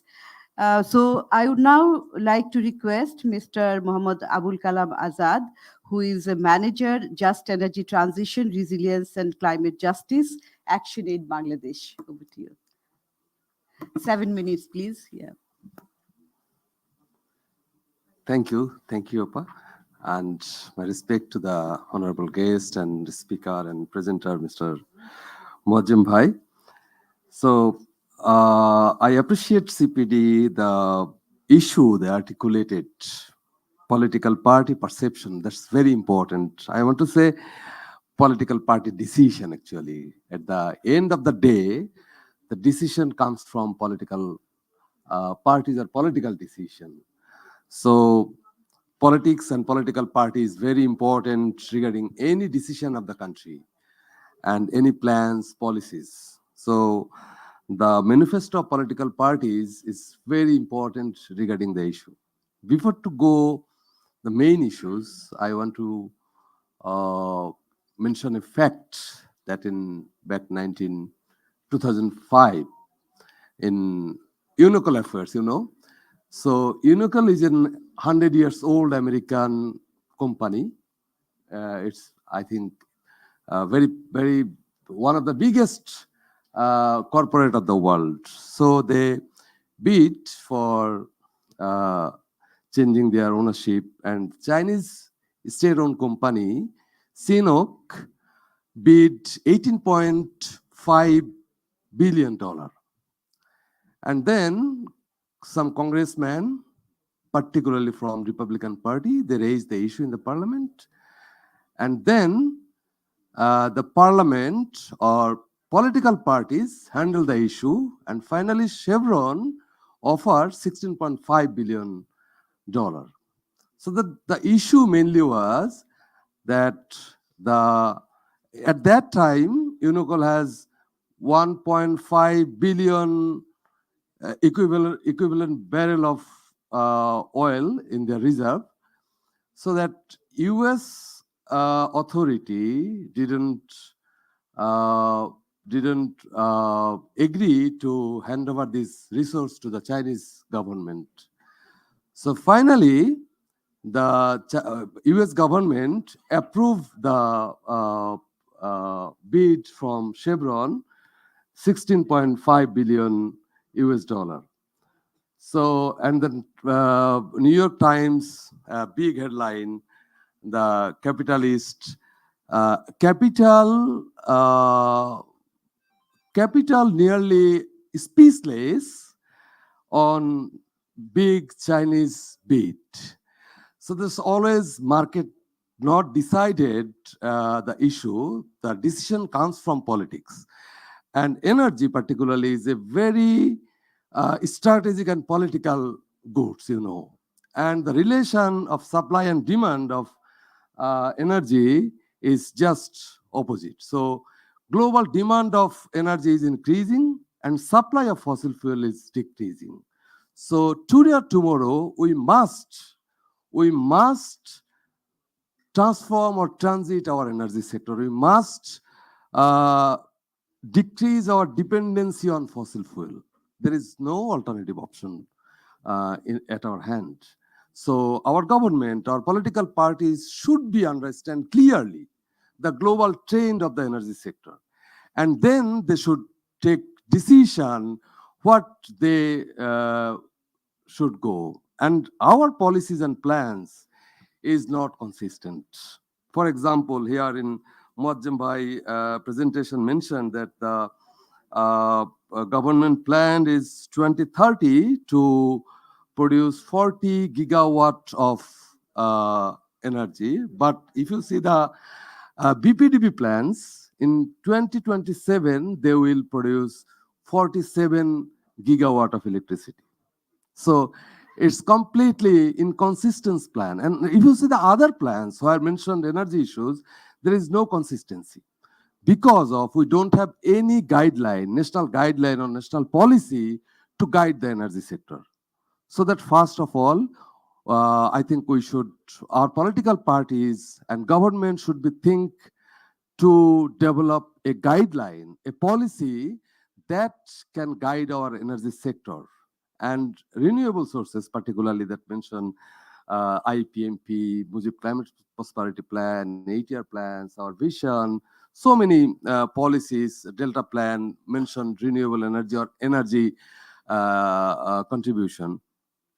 So that those are our main issues. I think the policy issues, policy consistency is very important to develop our energy sector and transition. And in Bangladesh is a unique character of the country, a deltaic country, riverine country, and highly populated country. So to develop the sector, we must consider our context. Our villages are very compact, if you see. So we can see our options in our rural communities, community-based energy production that can be independent, then can be decentralized. So we have huge opportunities of solar, biogas, I think wind, and some other options also there. If we can investigate more deeply at the rural level. So in the rural economy, rural livelihood, so many things involved with the energy, and energy demand is increasing every day in the rural areas. And regarding the land issues, that is very important. I mentioned already that the Bangladesh is a unique context, and we have really land scarcity, really land scarcity. And caste land, no, there is no caste land in our country because of every caste land using by our farmers, smallholder farmers, or the rural people for their livelihood. So that before to using land, before to planning to use land for energy sector or any other development project, we have to think differently. We have to try to identify options, alternative using of land.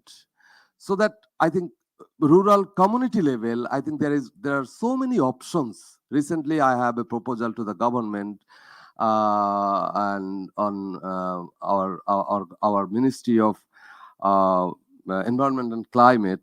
I propose 1 minute, please. Okay, I propose to develop solar energy in the Ashrayan Prokolpos. More than 4 lakh household there. And those community built not very inclusive plan. So if government have consistency, in planning consistency, they can develop that Ashrayan Prokolpo, settlement project differently. So we can use solar easily, very easily in the 4 lakh plus Ashrayan Prokolpo, and we can produce around 1,000 and more renewable energy only from Ashrayan Prokolpo. So it's easy. So that finally, I want to say that policy is important for the government and political parties. It is not perception, it is decision. It is political parties' decision. So I request it is not their perception. So they are decider. They will decide how will be our energy sector. So thank you, and I appreciate Joy Bhai is there, Mananiyo Sangsad Sadasya. So they will think, they will plan more inclusively, more consistently to develop our energy sector more decarbonized, more decorporatized, and more decentralized. Thank you. Thank you, everyone. Thank you very much, Mr. Abul Kalam Azad. Now I would like to turn to Mr. Hassan Mehdi, Chief Executive, Coastal Livelihood and Environmental Action Network, CLEAN. So I would also request you to keep the time. Thank you. I would like to talk in Bengali, if you allow Of course, me. sure. No, that's the অনেক ধন্যবাদ। what I said. আমরা অনেক দিন ধরে এই জ্বালানি বিদ্যুৎ খাত নিয়ে সবাই কথা বলছি, যারা এখানে আছেন। মাননীয় সংসদ সদস্য জনাব তানভীর শাকিল জয়, অভিনন্দন জানাচ্ছি, আপনি এই বিভাগের এখন সংসদীয় কমিটির সদস্য হয়েছেন, স্থায়ী কমিটির, এবং একই সাথে আমরা জানি যে আপনি ক্লাইমেট পার্লামেন্ট বাংলাদেশের এখন চেয়ারপারসন। সো আপনার পরে ভরসা করি, অনেকদিন ধরে আছেন মোহাম্মদ হোসেন এই জায়গায়, আপনারা অভিজ্ঞ স্যার, দায়িত্ব পালন করেছেন বহুদিন। আমি একটু খুব সহজে বাংলায় বলার, সেই জন্য বাংলায় সুযোগ নিচ্ছি। 22-23 অর্থ বছরে আমরা এবছর 55,000 কোটি টাকার শুধুমাত্র জ্বালানি আমদানি করেছি, শুধুমাত্র বিদ্যুৎ খাতে, বাকি সকল খাত বাদে। আমরা এই বছরে, এই একই বছরে আমরা 17,600 কোটি টাকার মতো ক্যাপাসিটি চার্জ দিয়েছি শুধুমাত্র জ্বালানি খাতে, প্রাইভেট সেক্টরে, বাকি পাবলিক সেক্টর বাদে। এই সব কিছু যদি আমরা একবারে ভাবি তাহলে এসে দাঁড়ায়, একটু আগে আমরা নেট রেভিনিউ কত শর্টেজ পড়েছে আমাদের শফিক ভাই বললেন, আমরা এবছর বিদ্যুৎ খাতে, শুধু বিদ্যুৎ বিভাগ লস করেছে প্রায় 11,765 কোটি টাকা। সমগ্র চক্র থেকে কি আমরা বেরিয়ে যেতে পারতাম না কোনোভাবে? এই জায়গা থেকে চিন্তা করা যায় কিনা, আর বেরিয়ে যাওয়া আগামীতে সম্ভব কিনা, সেই জায়গা থেকে চিন্তা করতে পারি কিনা। প্রথম বক্তব্য হলো, মোয়াজ্জেম ভাই সঠিকভাবে দাবি তুলেছেন যে আমাদেরকে, আমরা যেমন ভাবে রিনিউয়েবল এনার্জিতে বলে থাকি যে নো ইলেকট্রিসিটি নো পে, ঠিক তেমনি ভাবে সকল আইপিপির ক্ষেত্রে এই নিয়ম হওয়া উচিত, নো ইলেকট্রিসিটি নো পে। সৌর বিদ্যুৎ করার সময় যেমন বলি, তেমনি এক্ষেত্রেও বলে দেওয়া উচিত, সব ধরনের জ্বালানির ক্ষেত্রে। এবং আগামীতে যা অ্যাপ্রুভ করব সেই ক্ষেত্রে আমাদের একই জায়গায় আসা উচিত। নাম্বার 2, আমরা মুজিব ক্লাইমেট প্রসপারিটি প্ল্যানে বলেছি 2050 সালের মধ্যে শতভাগ নবায়নযোগ্য জ্বালানি করব, 2041 সালের মধ্যে 40% করব, 2030 সালের মধ্যে 30% করব। অষ্টম পঞ্চবার্ষিক পরিকল্পনায় বলেছি যে 2025 সালের মধ্যে 10% কমপক্ষে করবো। আগে 2020 সাল বলেছিলাম, সেটা পিছিয়ে 2025 সালে এনেছি। এই টার্গেটের উপরে থাকতে গেলে কি করতে হবে, সেটার কি আমার ডে টু ডে কোনো প্ল্যান আছে? যেমন ধরুন যে আমি 2025 সালে যদি 10% করতে চাই, তাহলে 2025 সালে আমাদের মোটামুটি ভাবে 29,000 মেগাওয়াট ইনস্টল ক্যাপাসিটি হবে। যদি আমি ওই পরিমাণে রিনিউয়েবল এনার্জি করতে চাই, তাহলে 2900 মেগাওয়াট রিনিউয়েবল এনার্জি হতে হবে। আমি এখন কোথায় আছি? সব মিলে 720-730 মেগাওয়াটে আছি, যদি আমি অফগ্রিড বাদ দিই, কারণ অফগ্রিড আমার গ্রিডের লাইনের মধ্যে না। আমি যেহেতু মোটের হিসাবে গ্রিড ধরিনি, তাহলে ওটাই আমি গ্রিড ধরবো না। এই যে 3% মতো আমার রিনিউয়েবল এনার্জি আছে, আমি কি আগামী 2 বছরে আর 7% করতে পারবো? যে যদি আমি আগামী গত 10 বছরে 3% না করে পারি, কি করে করব? আমার কি সেই প্ল্যান ছিল, ডে টু ডে প্ল্যান, যে আমি কিভাবে এগোবো ওখানে? আমি অনেক অ্যাপ্লজ করি, অনেক হাততালি দেই যে গত বছর এই 2023 সালে 832 মেগাওয়াট রিনিউয়েবল এনার্জি অনুমোদন করা হয়েছে। কিন্তু একবার দেখেছেন কি কত মেগাওয়াট সরকারি এবং কত মেগাওয়াট প্রাইভেট? 100 মেগাওয়াট অনলি সরকারি, বাকি সবটা private. 732 megawatt private. Private sector কি এই ভরসা পাবে, এত এনাফ কনফিডেন্ট হবে টু ইনভেস্ট এমন একটা জায়গা যেখানে গভর্নমেন্ট ইনভেস্ট করতে চাচ্ছে না, গভর্নমেন্ট ইনভেস্ট করতে যায় না?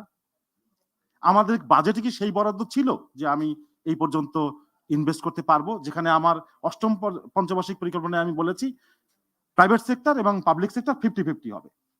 আমি কি 50-50 ইনভেস্ট করেছি? So what to do? আর একটু ভাবা বোধহয় দরকার। আমাদের অনেকগুলো এলএনজি পাওয়ার প্ল্যান্ট অনুমোদন হয়ে আছে, 11টা এ পর্যন্ত। 11টা এলএনজি পাওয়ার প্ল্যান্ট অনুমোদন হয়ে আছে, অলরেডি 3টে তৈরি হয়ে গেছে, 3টের জন্য আমাদের এলএনজি নেই।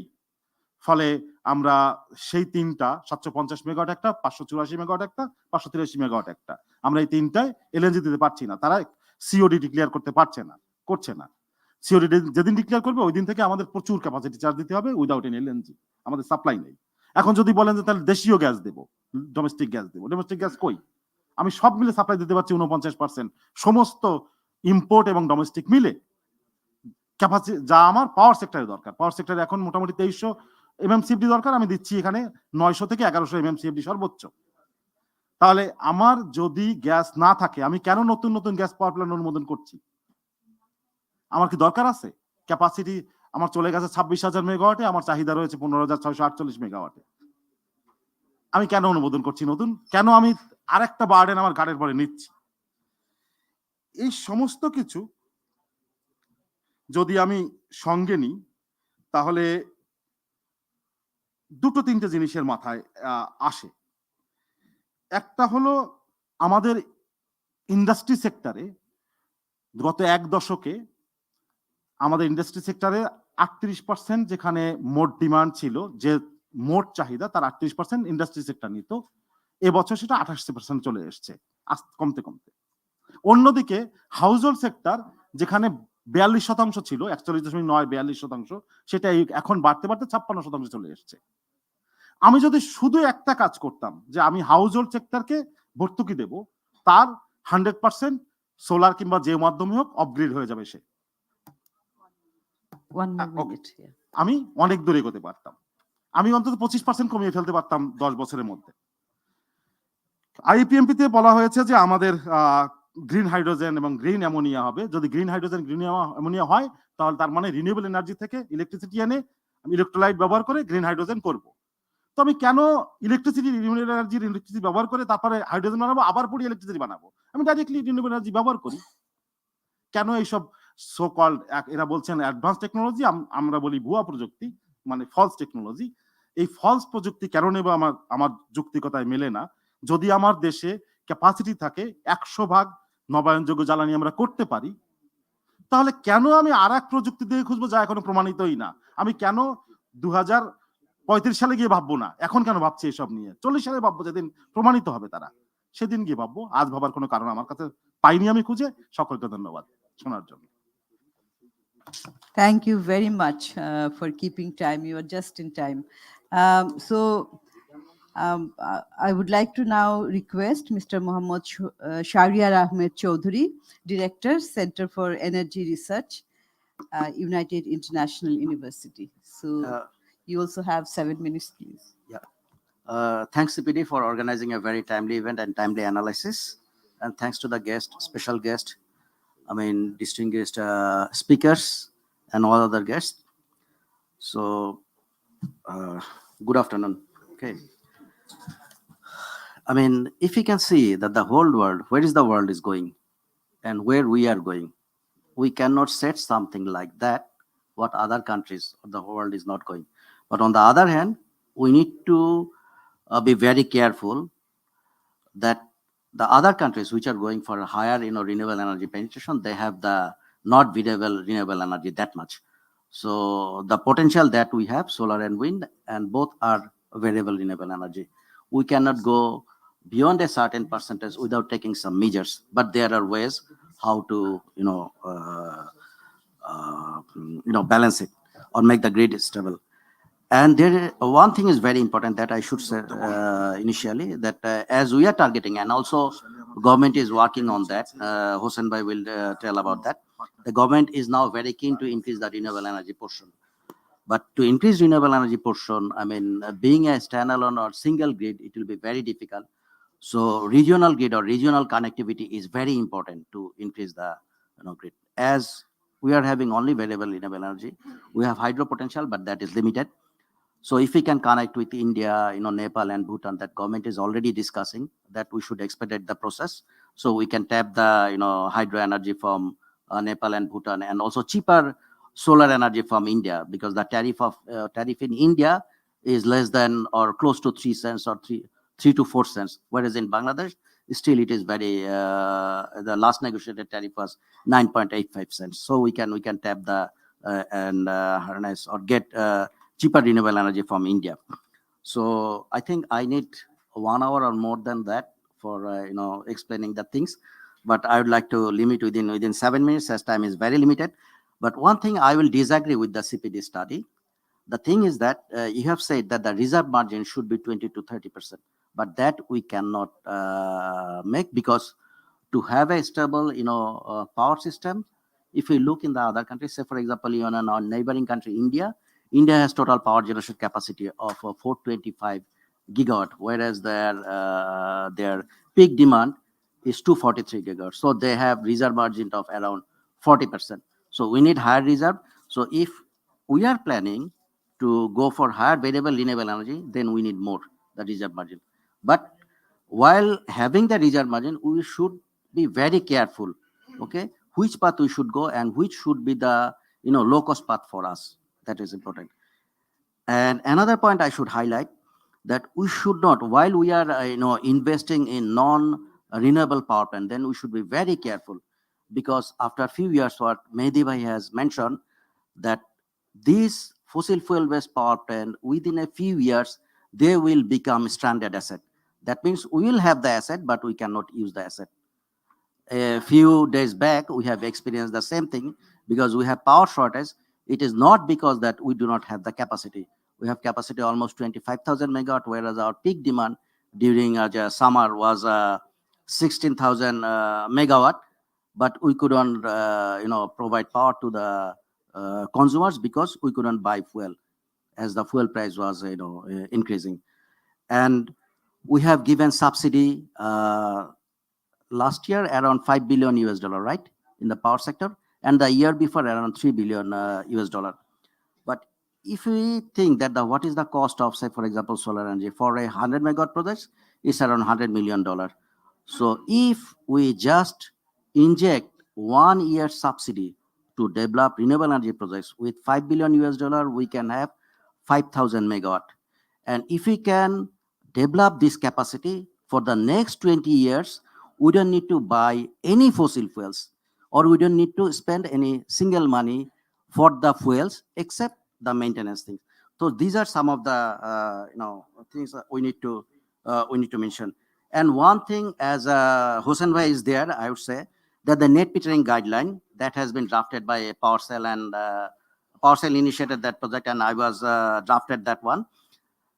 Economic zone and export processing zones, where we have industrial sheds, but we cannot, they are not approving the net metering systems inside the economic zone and export processing zone. But we have simply a lot of rooftops there, where we can have large scale solar systems, renewable energy systems under the net metering guideline. I mean, government should take some initiative so that the net metering is approved inside the economic zone and export processing zone. And government has a plan that by the year 2035, they will establish around 100 economic zones. And if we consider that the 100 economic zones, if it is realized, and only from the rooftops of the economic zones, I have considered a 50% coverage of the rooftops, we can get more than 10 gigawatt or 10,000 megawatt of rooftop systems only. And if we can give an example of Vietnam, that in 2019, in only 1 year, Vietnam has achieved more than 9,000 megawatt from rooftop systems.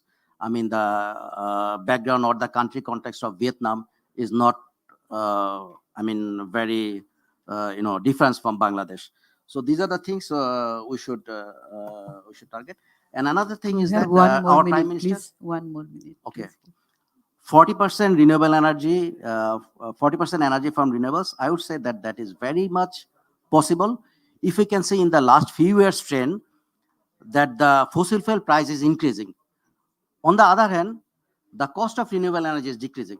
The first solar PV power plant that Bangladesh has in Jamalpur, the tariff was 18.97 cents.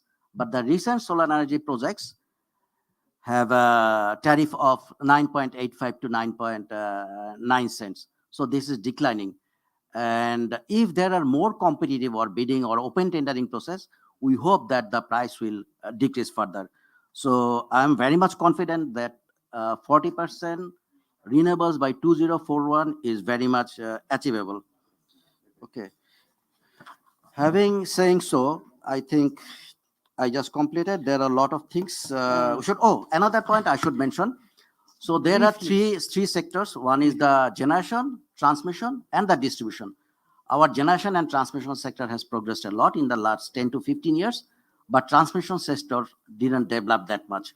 So the transmission sector we should develop, considering in mind that we will accommodate more renewable or variable powers.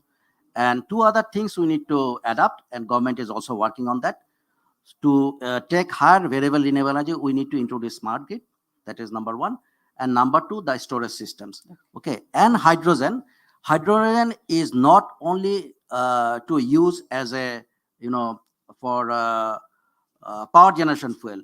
We should use our own hydrogen. That means green hydrogen we should produce just to balance the grid. Say, for example, during daytime, we will produce hydrogen from our own renewable energy, and during nighttime, we will use this hydrogen to produce electricity to shift the load, energy demand from daytime to nighttime. Thank you very much. Thank you very much. I'm sorry to rush you, but we have, as I have said, that there are a lot of people who we would like to listen to. So now, among the panelists, I have last but not the least, Dr. M. Tamim, Professor and Dean of Chemical and Materials Engineering Faculty, BUET, Bangladesh University of Engineering and Technology, and former Special Assistant to the Chief Advisor on Energy and Power. So, Professor Tamim, over to you. Thank you. I'm going to be the devil's advocate here. Before we go and give a big wish list what we are trying to do, we have to look into the situation in Bangladesh right now. What is the baseline? We have 10,000 megawatt of coal-fired power plants, which will be running for next 20 years at least. These are all new power plants. We have to feed these plants with coal. There is no escape from that. We have 8,000 megawatt of newly built, again 15 to 20 years life, gas-fired power plant. If we add the old ones, the total is about 16,000 megawatt of gas-based power plant. Our base load right now during the winter is about 7,000. That means about 3,000 base load coal-fired power plant will be sitting. I am excluding the nuclear, which is 2,400. So when we think about integrating renewables, we'll have to think what we have right now with us and how we are going to use that and gradually convert into renewable. If you run 7,000 base load during the day, or during the night, and the daytime will be about during winter, now it is over 10,000. So you can add 3,000 renewable during the daytime for 6 hours or so. Daytime solar we are talking about. Winter time, our base load is about 11,000 megawatt, which is the nighttime demand. Daytime, it is about 14,000. Again, it comes to about 3,000 megawatt daytime solar. So right now, with the current legacy grid, we can accommodate about 3,000 megawatt of daytime solar. Solar with battery, yes, we can add solar with battery. We can add wind with battery, or wind as a whole. That we are doing gradually. We are testing our fields in solar, wind. There is one in Cox's Bazar. If it becomes successful, if we see the good efficiency and plan factor for that, we'll add more wind. All of these actually takes time. We have right now about 600 megawatt grid connected solar. Another 1,000 is coming probably in next 1 year in phases. So it is possible to add 5,000 megawatt, I believe, by 2030. But what will happen? We'll have to shut down the base load during the day. Can we do that? We can't. We can shut down the coal-based power plant. If we keep them standing there, we have to pay a capacity payment. So the transition has to be planned very carefully. You just can't say that, oh, at 3,000, at 10,000, we have 40%, this person, that person. You have to look into the current situation. That's one thing. Second is that, what is the rollout time of these renewables? The rollout time is very slow. the world is lagging behind in rolling out renewable compared to the demand. You look at China and India, they are the highest renewable deployment country in the world. They are also the highest coal-fired power plant deployment country in the world. Okay, why? Because the demand is growing so much that renewable addition is not meeting that demand, and to meet that gap, they are adding coal. What about us? We are one of the most energy poverty country in the world. Our average per capita income is 480 or something kilowatt hour, that including solar home system and all these things, it is jacked up. 90%, 70% rural people have no, still use solid fuel for cooking. So, can we starve our people from energy? Can you stop the energy economic growth because of lack of energy or waiting for renewable?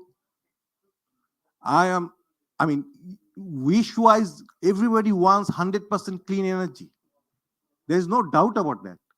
But at the same time, if you are governing, the citizens don't care actually. The way we are discussing here, they want power. They don't want load shedding. And that is the pressure government has to feel. Government feels that pressure. Yes, I'm not saying that that mistakes has not been done. A lot of mistakes have been done. We should rectify that. Parallel actions, we have always done patchwork in power sector. Firefighting, whatever is required, we have gone for that. Expansion of this oil-based power plants was not needed at that pace, and some of the plants have been sitting there with 5% plant factor usage. Those were not required at all. So I can go and list a lot of things that has been done wrong. But what we need to do is we have to carefully plan a deployment of renewable. That is what I'm trying to say. What is the overall goal of this transition? To reduce carbon emission?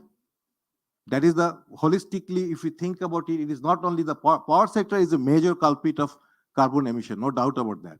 But otherwise, as Shafiq mentioned, every net zero program in the world, wherever you see, 20% carbon emission reduction comes from efficiency improvement. Minimum 20, some of them have 25%. And we are not talking about efficiency improvement in our plans, programs. There are some lip service somewhere, but actually genuine actions are not being taken. Net zero also requires reforestation. We are not talking about reforestation. When we talk about rehabilitation of acquired land of people and others, we have lots of hue and cry. We are losing land, they lose their ancestors' home and all those things. But on the other hand, people who live by the riverside and getting their land broken all the time, we don't talk about them. So that is the kind of thing we are doing here. We have to be careful. That is what all I'm trying to say. In terms of future choice of technology, everything is very uncertain.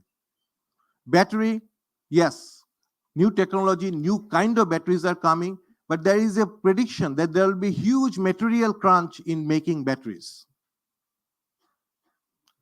Hydrogen, ammonia is kind of still developing, and to plan something 20 years from now on the basis of what might develop into $1 hydrogen or maybe less is ridiculous in my opinion.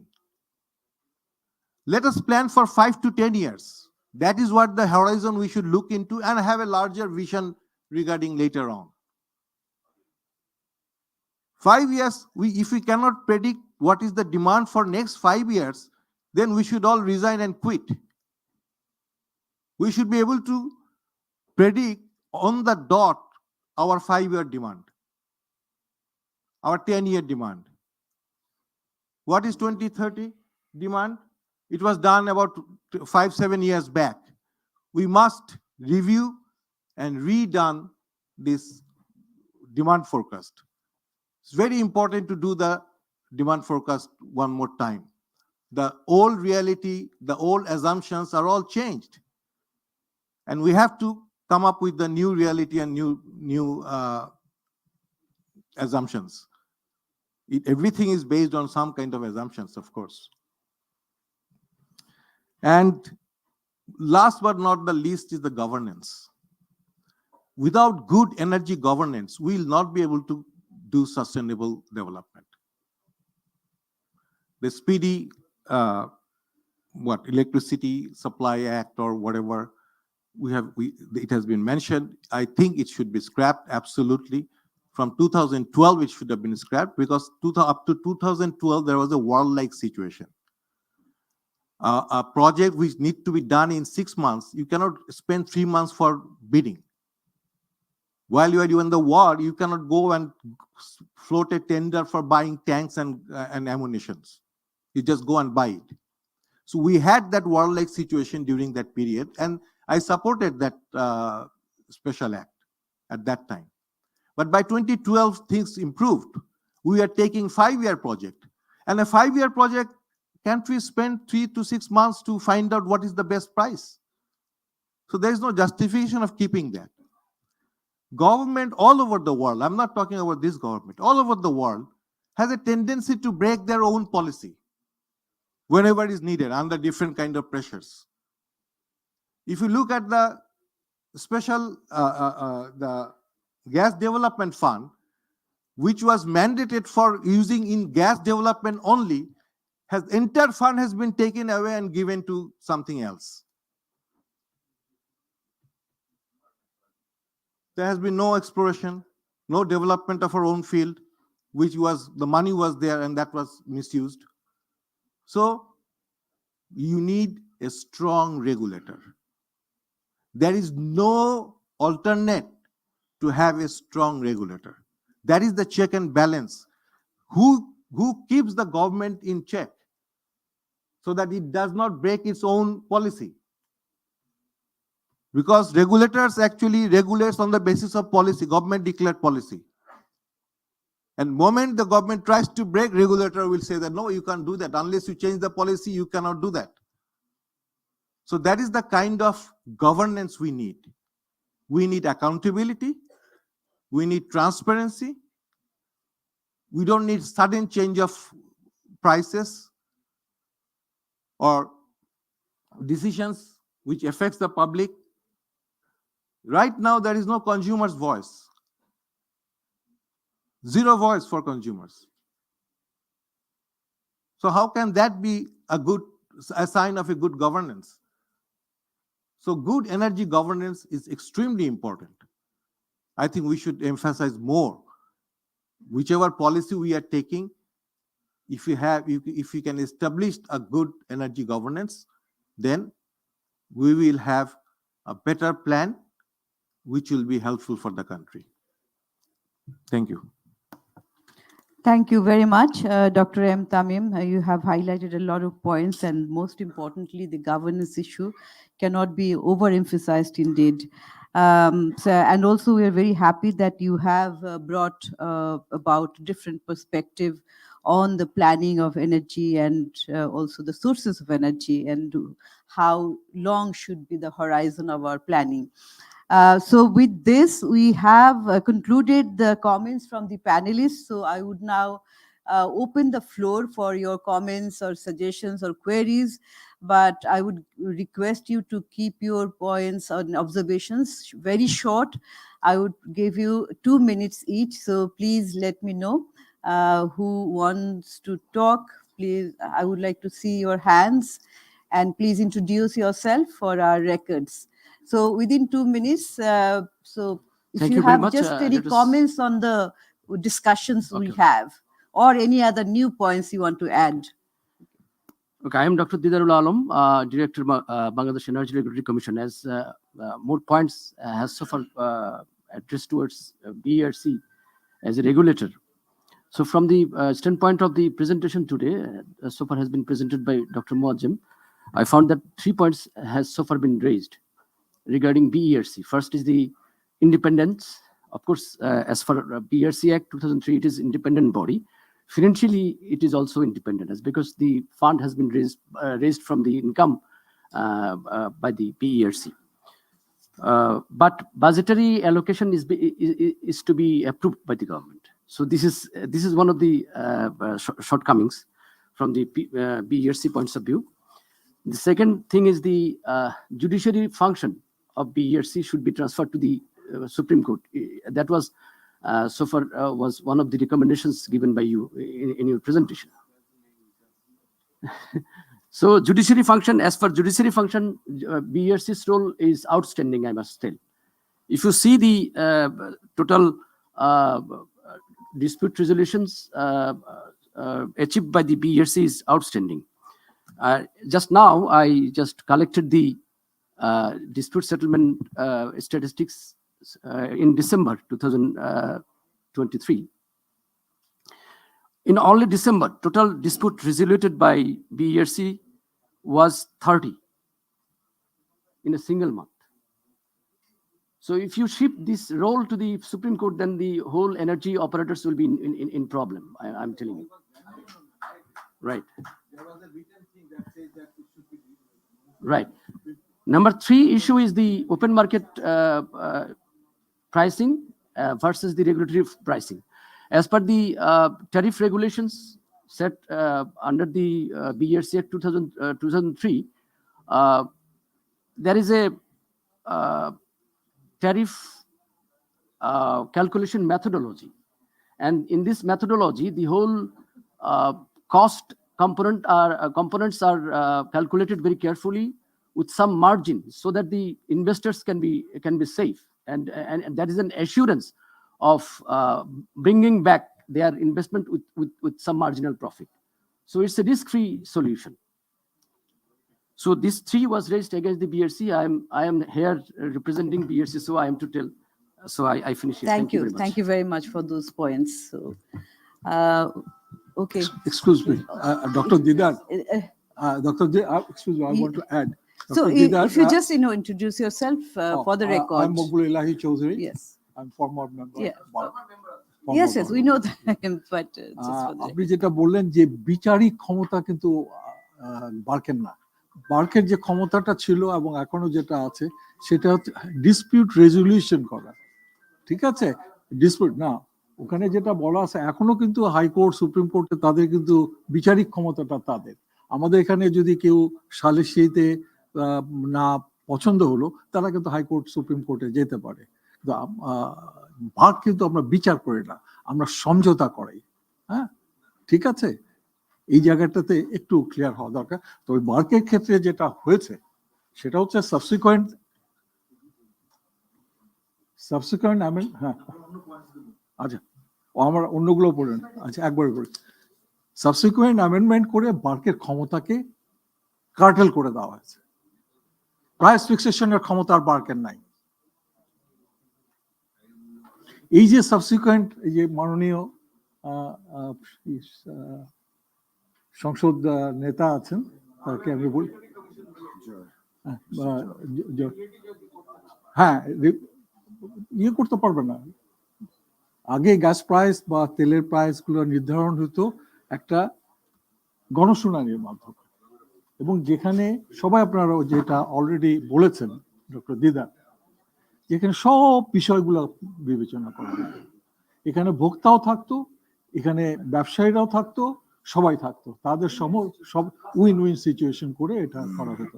এটাকে বার্কের হাত থেকে withdraw করে নেওয়া হয়েছে, যেটা আমি আপনাদের parliamentary committee on behalf of BERC আমি যে বলেছিলাম যে কাজটা আপনারা সঠিক করছে না। আমি আমার মাথার মধ্যে একটাই ছিল, আমি এটাকে ঠেকাইতে পারবো না, কিন্তু আমি আবুল হাশেম সাহেবের 1946 সালের বক্তৃতাটা আমার পড়ার সুযোগ হয়েছিল, যেটা স্টেটস কেটে স্টেট করা হয়েছিল পাকিস্তান, বলে যে আমি এটা ঠেকাইতে পারবো না মিস্টার জিন্না, কিন্তু আমি এটা রেখে গেলাম।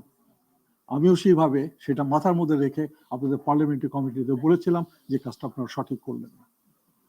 তো যাও, আবার আমি আপনাকে, আপনি যেহেতু আছেন, এই বিষয়টা চিন্তা করেন, কতটুকু ভালো করেছেন, কতটুকু খারাপ করেছেন। এটা কি বঙ্গবন্ধুর যে আদর্শ এবং নীতি, এটা তার সঙ্গে সঙ্গতিপূর্ণ কি সঙ্গতিপূর্ণ না। আমি আবার আমার মূল বক্তব্যে আসি। প্রথম কথাটা আমি মজিম সাহেবকে মাসে যে উনি রাজনৈতিক দলগুলোর তাদের যে পারসেপশনটা অ্যাবাউট দ্য এনার্জি, আমি ওনার সঙ্গে বহুলাংশে একমত এবং আমি আমার অভিজ্ঞতা তার থেকেও খারাপ। প্রথম কথা হচ্ছে আপনি আপনার যে টেবিলটা দিচ্ছেন এখান থেকেও সবাই বিএনপিরও ছিল, বাট দে হ্যাভ ফরগটন। এবং তাদের আমলেই বাংলাদেশের সার্বিকভাবে জাতীয় জ্বালানি নীতি প্রণয়িত হয়েছিল, যেটা শুধুমাত্র এদেশীয় এক্সপার্টদের নিয়ে, এবং সেটাকে বিট এখন পর্যন্ত কেউ করতে পারেনি। পরবর্তীকালে যেটা হয়েছে, হয় কয়লার জন্য একটা হয়েছে, গ্যাসের জন্য একটা হয়েছে, বিদ্যুতের জন্য হয়েছে, হাইড্রোর জন্য হয়েছে, কিন্তু সার্বিকভাবে জাতীয় জ্বালানি নীতি রিনিউয়েবলের জন্য একটা হয়েছে, সার্বিকভাবে কোনো নীতি হয়নি। যার জন্য যারা যে নীতিটা করছেন সেটাকেই তারা ফোকাস করে গেছেন, অন্যটাকে তাকান নেই। যেটা আমি প্রফেসর তামিম যে কথাটা বলে গেলেন, আমরা যা কিছু করি প্রথমে আমাকে চিন্তা করতে হবে আমি কোন অবস্থায় বিরাজ করছি জ্বালানির ক্ষেত্রে। আমি আজকে যদি আমি সমস্ত প্ল্যান্টগুলো বন্ধ করে আমি যদি সোলারে চলে যাই, আবার ওই প্ল্যান্টগুলোর অবস্থা কি হবে? আমাকে কত হাজার কোটি টাকা আরো স্ট্যান্ড বাই চার্জ দিতে হবে। তো আমি প্রথমেই যেটা বলবো যে আমরা সবাই মুখে মুখে মুখে মুখে বঙ্গবন্ধু বঙ্গবন্ধু বলতে শেষ করে ফেলতেছে, কিন্তু বঙ্গবন্ধুর নীতিটা কি ছিল, চিন্তাটা কি ছিল, ভিশনটা কি ছিল?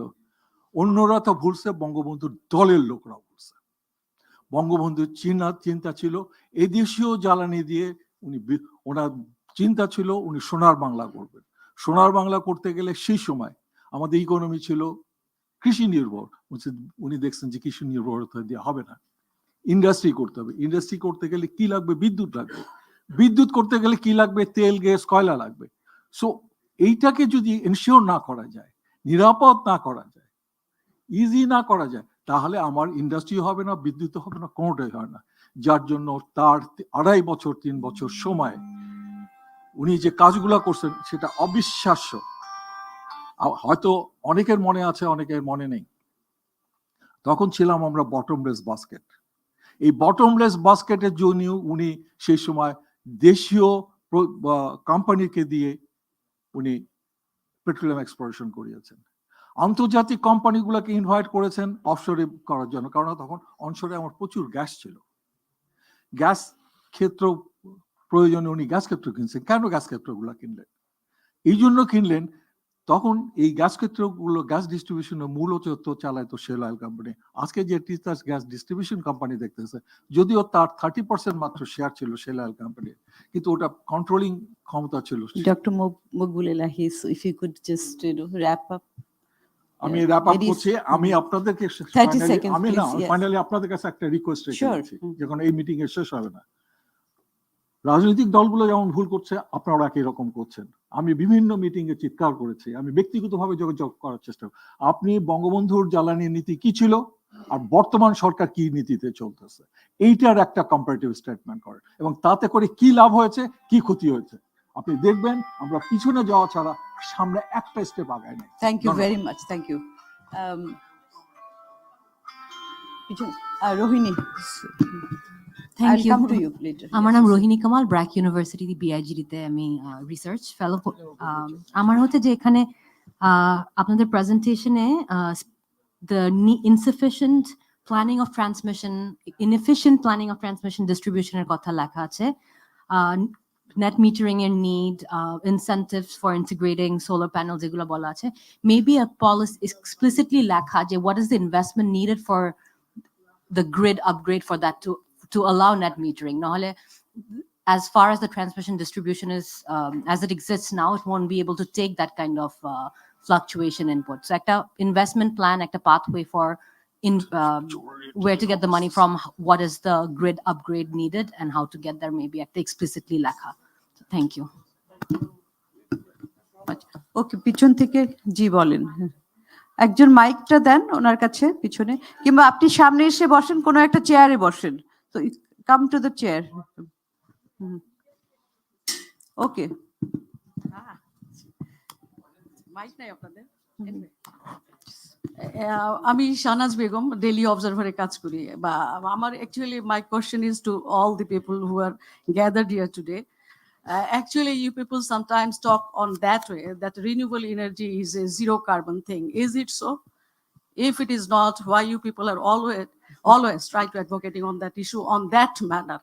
Anyway, thank you so much for CPD for organize such a thing, because the election manifesto and the place of the political parties is very important nowadays. And my another perception, আমি এটা বাংলায় বলতে চাচ্ছি, হ্যাঁ, আপনারা যেমন আপনাদের প্রেজেন্টেশনে সবাই বলেছেন টেসলার নাম, এটা কি বলা উচিত? Thank you. Thank you, valid points. আমি নতুন কাউকে দিচ্ছি। হ্যাঁ, হ্যাঁ, আচ্ছা, জি, উত্তর, হ্যাঁ হ্যাঁ আমি দিচ্ছি। জি, আপনি উনি একটু আগে, আপনি বলুন। হ্যাঁ, Thank you. I will come to everyone, আমি so Ruhul just Amin, keep the time short. Executive member BSREA. Hmm. Keynote presentation আমরা দেখেছি, এখানে বলা হয়েছে যে সোলার প্যানেল এবং ইনভার্টারের ট্যারিফ কমানোর জন্য নেক্সট বাজেটে, আসলে এখানে বোধহয় হওয়া উচিত যে ডিউটি এবং ট্যাক্স কমানোর জন্য। ডিউটি অ্যান্ড ট্যাক্স কিছু কিছু কম্পোনেন্ট মোর দেন 35%, বিকজ হয় আসলে সোলার যে কোনো পিভি প্রজেক্ট ইমপ্লিমেন্ট করা, this is really difficult in Bangladesh. Cost এত বেশি পড়ে যায় যে 35%, নিয়ার অ্যাবাউট 40% ট্যাক্স এবং ডিউটি দিতে হয়। এইখানে যদি সরকার এবং এখানে মাননীয় এমপি মহোদয় আছেন, ওনারা যদি জিনিসটাকে সদয়ভাবে দেখেন এবং এটা নিয়ে একটি ইনিশিয়েটিভ নেন, আমার মনে হয় যে এটা একটা অ্যাডভান্টেজ হিসেবে কাজ করবে সোলার প্রজেক্টের জন্য। আরেকটা পয়েন্ট আমার আছে, যেখানে আইপিপি প্রজেক্টগুলো, গতকাল আমরা মিটিং করেছি মাননীয় মন্ত্রী মহোদয়ের সঙ্গে, এখানে ম্যাক্সিমাম দেখা যায় যে ডিসি সাহেবের পারমিশনের জন্য ল্যান্ড অ্যাকুইজিশন বা পার্সেস আটকায় আছে। আমরা নিজেরাও সাফার, আমরা 2টা প্রজেক্ট আইপিপি প্রজেক্ট করতে যাচ্ছি, কিন্তু সবকিছু ফান্ড চলে আসছে, কিন্তু আমরা ল্যান্ড কেনার পারমিশন পাচ্ছি না, আমরা না, অনেকেই পাচ্ছে না। যদি মাননীয় এমপি মহোদয় যদি এই জিনিসটাকে একটু সদয় ইয়েতে নলেজে নেন আর কি, পরবর্তী কিভাবে আমরা সহজভাবে এই পারমিশনটা পেতে পারি। আসলে বাংলাদেশে ল্যান্ড অ্যাকুইজিশন বা কেনা, this is really difficult, very very difficult. তারপরে যদি আমরা পারমিশন পেতে গিয়ে আটকায় থাকি, যারা ওনার তখন তারা দিতে চায় না, যে আপনারা তো অনেকবার ডেট ফেল করেছেন, আমরা আর দেবো না এখন। Thank you. This is the You have reality. Thank two you. specific recommendations or demand from the MP. So, Thank you. তারপরে, হ্যাঁ জি, আপনি বলুন।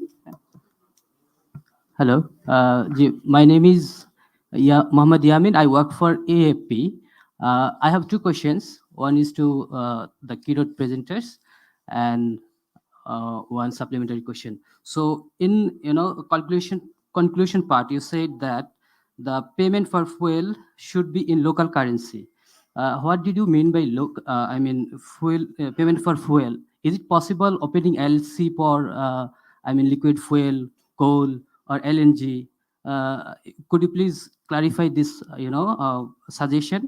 And my supplementary question is, as Shafiqul Alam was saying, for energy trade, cross-border energy trade, you suggested that it should not be one way; it should be both way. So my question is to Mohammed Hussein and our parliament member. Is it possible for us to export our electricity in Nepal and India if our electricity is costlier than their local market electricity? Or are we going to sell our electricity to them with, as you are selling in local home with subsidy? Thank you. Thank you. I'll come to Professor Bodlul Imam a little later. I have one hand. You wanted to say, Harmat? Yes, please. Yes, thank you very much. Hartmut Behrendt is my name, project manager of the Climate and Development Partnership between Germany and Bangladesh from GIZ. And I like to point out 3 points which seem to me very important. At first, thank you very much for again providing us such an important background about the possibilities of energy transition, which is, I think, is the best which we ever heard for Bangladesh. And I have the feeling when you, with all the voices we heard now around the table, like Professor Chaudhry, like the others, really make a forward modeling, we might come to the best ever energy transition possible. Thank you so much. But we should consider that we are not discussing here in the air-free room. We are discussing here somewhere on the background of a big menace for Bangladesh and for the whole world, which is climate change.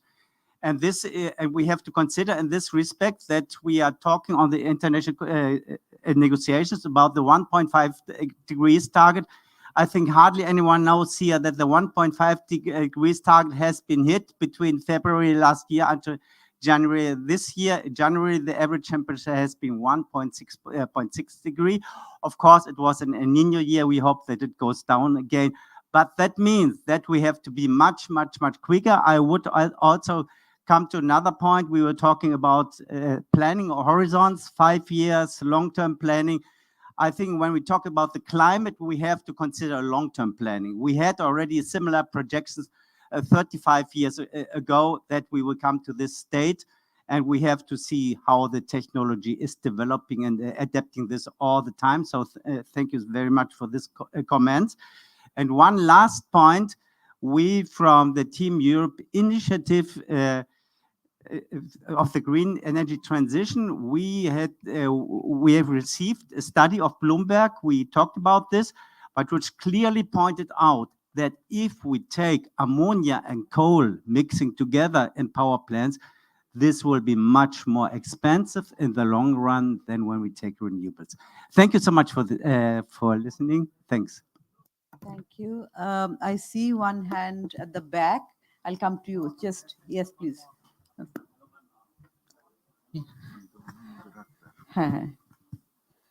Hello. Hello, ma'am. This is Imran Chaudhary. I am representing Total Energy Renewable. We are one of the active European investors in Bangladesh. So we supply LNG, LPG, and we are also working as IPP in renewable energy sector. So as a foreign investor, my question is sometimes recently we are seeing in some of the articles that it is mentioned in this way that the private sector's tariff is getting high. But I think we also need to understand the LCOE of the project. So it is not a straight line equation that the private sector are getting high tariff. For example, in last November, we negotiated a 100 megawatt tariff with BPDB where the tariff was 9.88. And recently it has came down to 9.86. So I think when anyone is analyzing this tariff matter, he should also understand that what is the LCOE or the project cost of the investor. So it's not like that, okay, like my project cost is 5 cents and I'm charging 10 cents. So this is my question. And another question related to the land acquisition. So I think one of the key topics which I think no one mentioned in the article, I've seen that what is the root cause of this land acquisition problem? Do we know that when the BPDB or the land inspection committee makes their report, what is written in their report? So I think most of the people have not seen what is written in the report. So in the report, it is written that the project sponsor has signed kind of MOU with the landowners. So it is not a binding agreement. So it is the main cause of the land acquisition problem. I mean, we are seeing many things, but we never highlight this issue that when the land inspection committee is doing the land inspection, do they consider that is there any binding agreement between the landowners and the project sponsor? So my request will be as a foreign investor, like when CPD or other people will make any report specific regarding tariff and land acquisition. So please try to talk with the developer or the investor so that you can have the real picture. Thanks. Thank you. Now I see hand from Major Akhtar, former MP. Thank you, madam. আমি এখানে আসলে দেরিতে আসছি মানে একটা টেলিভিশনে দেখে দৌড়ে আসছি আপনার খবরটা দেখে, বিকজ আমি খুব হেভিলি কনসার্ন উইথ দিস। আমার ভাইয়ের সঙ্গে প্রথমে আমি একটু ডিফার করছি। ট্যাক্স এন্ড টেরিফ আমরা সবাই কমাতে চাই। আজকে 30 বছর ধরে আমরা গার্মেন্টস কে দিয়ে আসতেছি, লাভ কি হচ্ছে? কিছু উন্নতি হয় নাই, তারা এখনো পায়ে দাঁড়াতে পারে নাই। ট্যাক্স এন্ড টেরিফ এগুলো বাড়ুক, ট্যাক্স বাড়ুক, টেরিফ যা হবে হবে, ট্যাক্স দিতে হবে সরকারকে, নাহলে সরকার চলবে কি করে? আমরা সবকিছু ফ্রি আনতে চাই, তারপরে আমরা বড় বড় হোটেলে থেকে আমরা সেমিনার সিম্পোজিয়াম করি। আমরা তো আরো ছোট জায়গায় সেমিনার সিম্পোজিয়াম করতে পারতাম খরচ কমানোর জন্য। বিশাল সংসদে অনেক হল রুম খালি আছে, আমরা কেউ সেখানে যাই না, কারণ আমরা ওখানে কমফোর্টেবল ফিল করি না, এক সময় জায়গায় আসলে কমফোর্টেবল ফিল করি। কাজে ট্যারিফ এন্ড ট্যাক্স কোনো সমস্যা না। Land, it's a double edged weapon. My friend want to buy more land because land price is increasing heavily. So এখানে একটা মিসকনসেপ্ট আছে, যতটুকু জমি দরকার তার চেয়ে 3-4 গুণ জমি আমরা অ্যাকোয়ার করতে চাই। কেন চাই? কারণ জমিটাই হবে আমাদের অ্যাসেট। আজকে বিশ্বের মানদণ্ডে 1 মেগাওয়াট বিদ্যুৎ করতে আমি চ্যালেঞ্জ দিচ্ছি আপনাদের এখানে যারা টেকনিশিয়ান আছেন সবাইকে, 1.1 একরের বেশি জমি লাগে না। অথচ আমাদের আইপিবি সেল বলেন, পাওয়ার মিনিস্ট্রি বলেন, তারা রিকমেন্ড করে 3.5 acre. Here is the racket, here is the corruption, because they want to acquire more land in the name of solar panel, in the solar power, so that in future the land become their asset. Like I see around the Dhaka city, many people has purchased. Whenever somebody in the Puttamantala, he is very helpful to acquire land for some project or some project. Then we use it as a golf club. That is unfortunate part of our life. Nobody asked why a land which has been acquired for a purpose, why it should be used for other purpose. Why you should make a land convert into golf club. Why a land acquired for a warehouse or a factory or a munition depot, why it should be converted into a housing estate. We never asked for it. So today I want to acquire more land around the Dhaka city in the name of solar panel. And in future, I'll sell that land for residential purpose. I don't want my solar to work or not. So this is our back of my mind. আমি যে কথাটা বলতে চাচ্ছি, আজকে আপনি note করেন, challenge করেন, টেকনিশিয়ানদের ডাকেন, অল এক্সপার্টদের ডাকেন, সকল ইউনিভার্সিটিতে রিসার্চ দেন। I will sponsor that.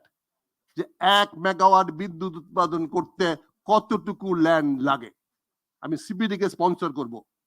আপনারা এক্সপার্ট দেন, I am ready to hear, because instead of paying that money to that building, I should pay for the research. Otherwise I have to get this. Mr. রবিল ভাই জানে সবকিছু। কাজে আমি অনুরোধ করব আপনাদেরকে, this is a very thrust sectors.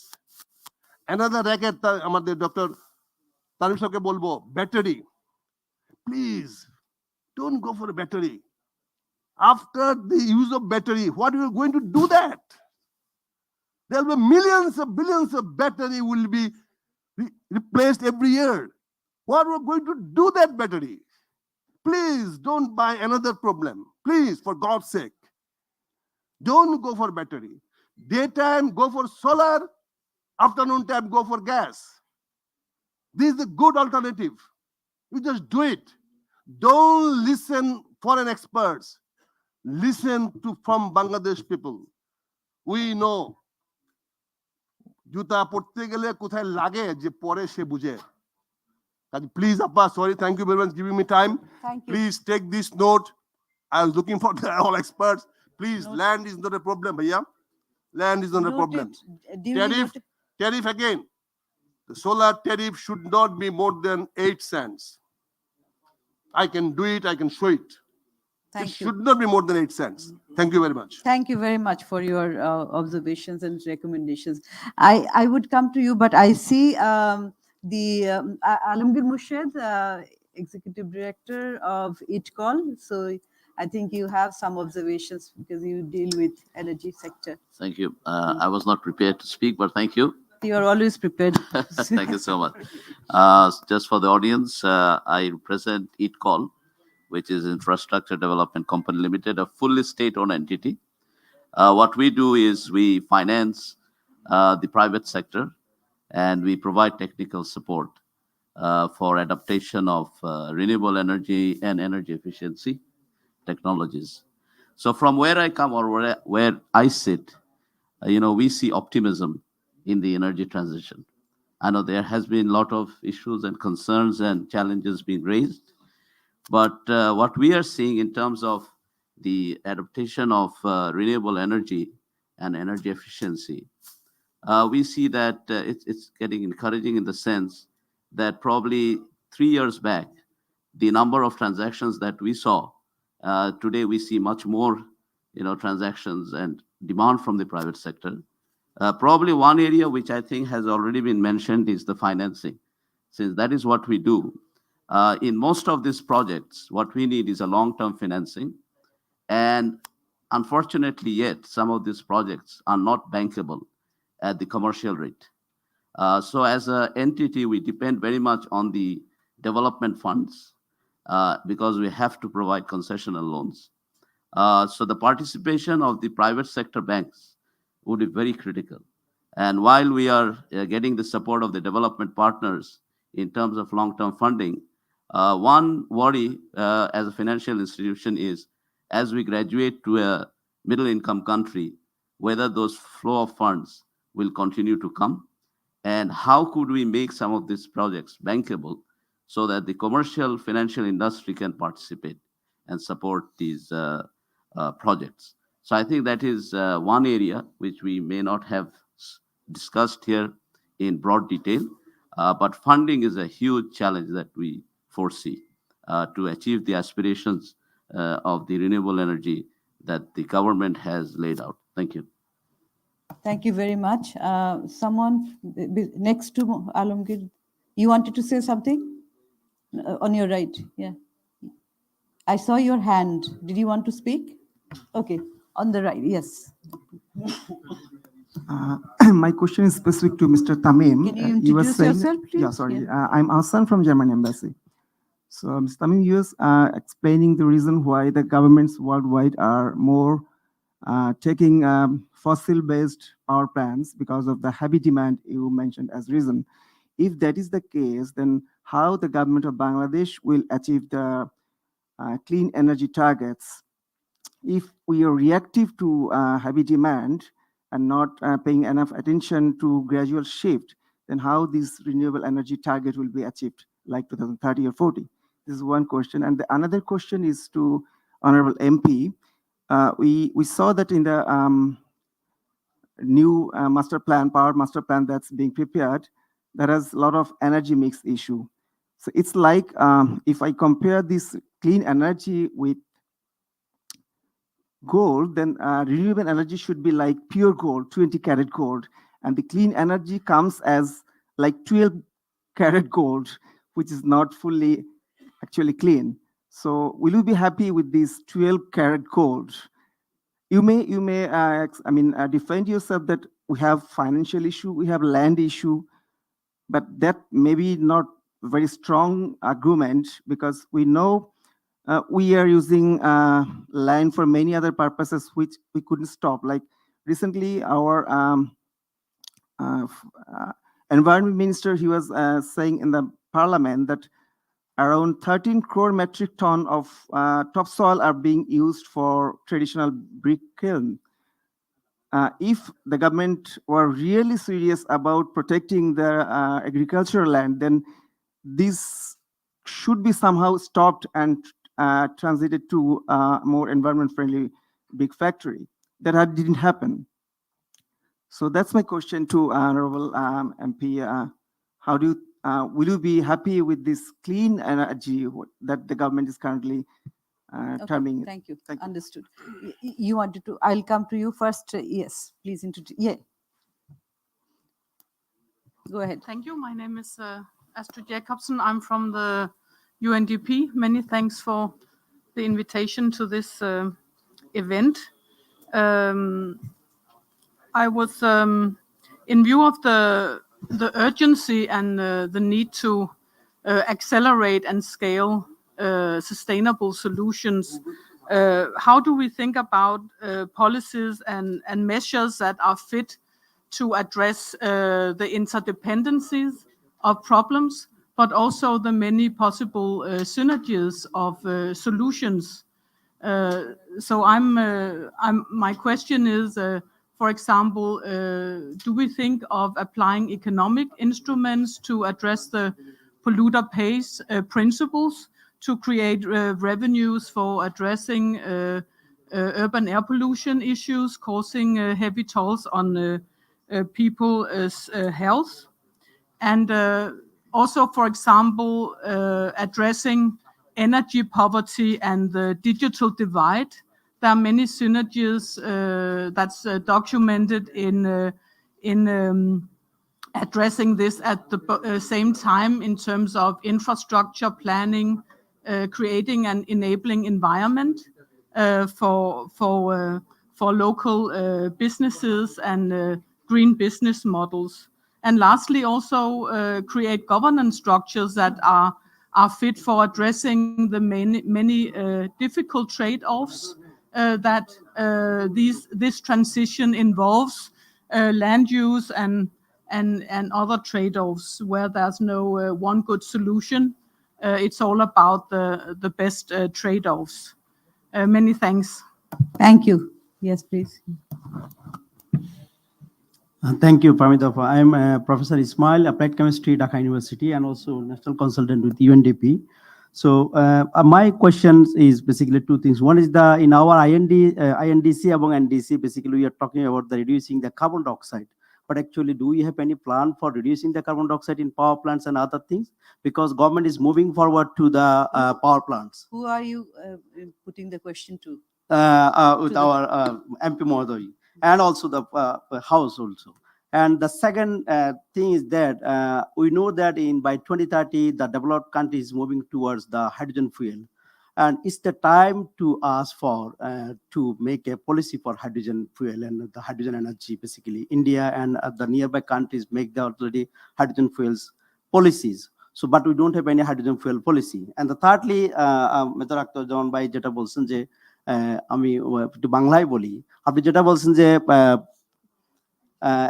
Battery, না this is the future energy basically. আপনি যদি বলেন যে লোকাল এনার্জির সাথে মিলাতে, তাহলে this is really tough to mix ইট। আপনি কি সারা দেশে যে লেড অ্যাসিড ব্যাটারি যে ছোট ছোট ভেহিকেলে ছড়িয়ে গেছে, সেটা কি আমরা থামাতে পারছি? বাট ফিউচার টেকনোলজিটা হচ্ছে ব্যাটারি। এখন আমি স্বীকার করি আর না করি, it's will coming. So why you are not move forward to this? Thank you. Thank you very much. I think I would come to now Professor Bodrul Imam for your comments. Thank you very much. When we sit for a discussion on energies, one thing strikes my mind, that there is a core area which probably needs to be discussed more. What we have been discussing here is all the problems, without acknowledging that the solution is there.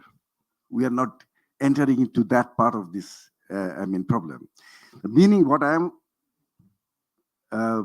trying to say is that, you see, Bangladesh should not have any energy problem, any energy scarcity, with a land which is full of gas.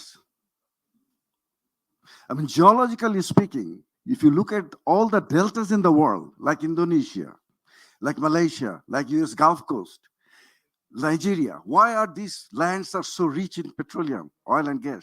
Because they are geologically called deltas. Inherently, when delta builds a land, it is inherently rich in oil and gas. Bangladesh, in the same count, have a lot of gas inside its ground. But the problem that we cannot be in Malaysia or US Gulf Coast or Indonesia because we did not explore and exploit this gas. So if you go to hill tracks, Chittagong hill tracks, and just start walking along the hills, you'll find a lot of hill areas are sipping gases. So how in the world, in the Iran probably, in the Middle East, gas explosion started, where people noticed that gas sipping through the ground. That is the initiation of exploration. So that basic theory, the initial first theory of gas prospectivity, is you can see in the hill tracks. So the exploration that we have done is minimum. Bangladesh is one of the least explored countries so far gas exploration is concerned. We have been talking for whole morning, so many energy issues and problems, riddled with problems. One single thing can really address all these problems. That is, if you can get this gas out of the ground, if we get this technology in seriously, rigorously, we should not have any problem for energy. A country like Bangladesh should be energy sufficient. Thank you very much.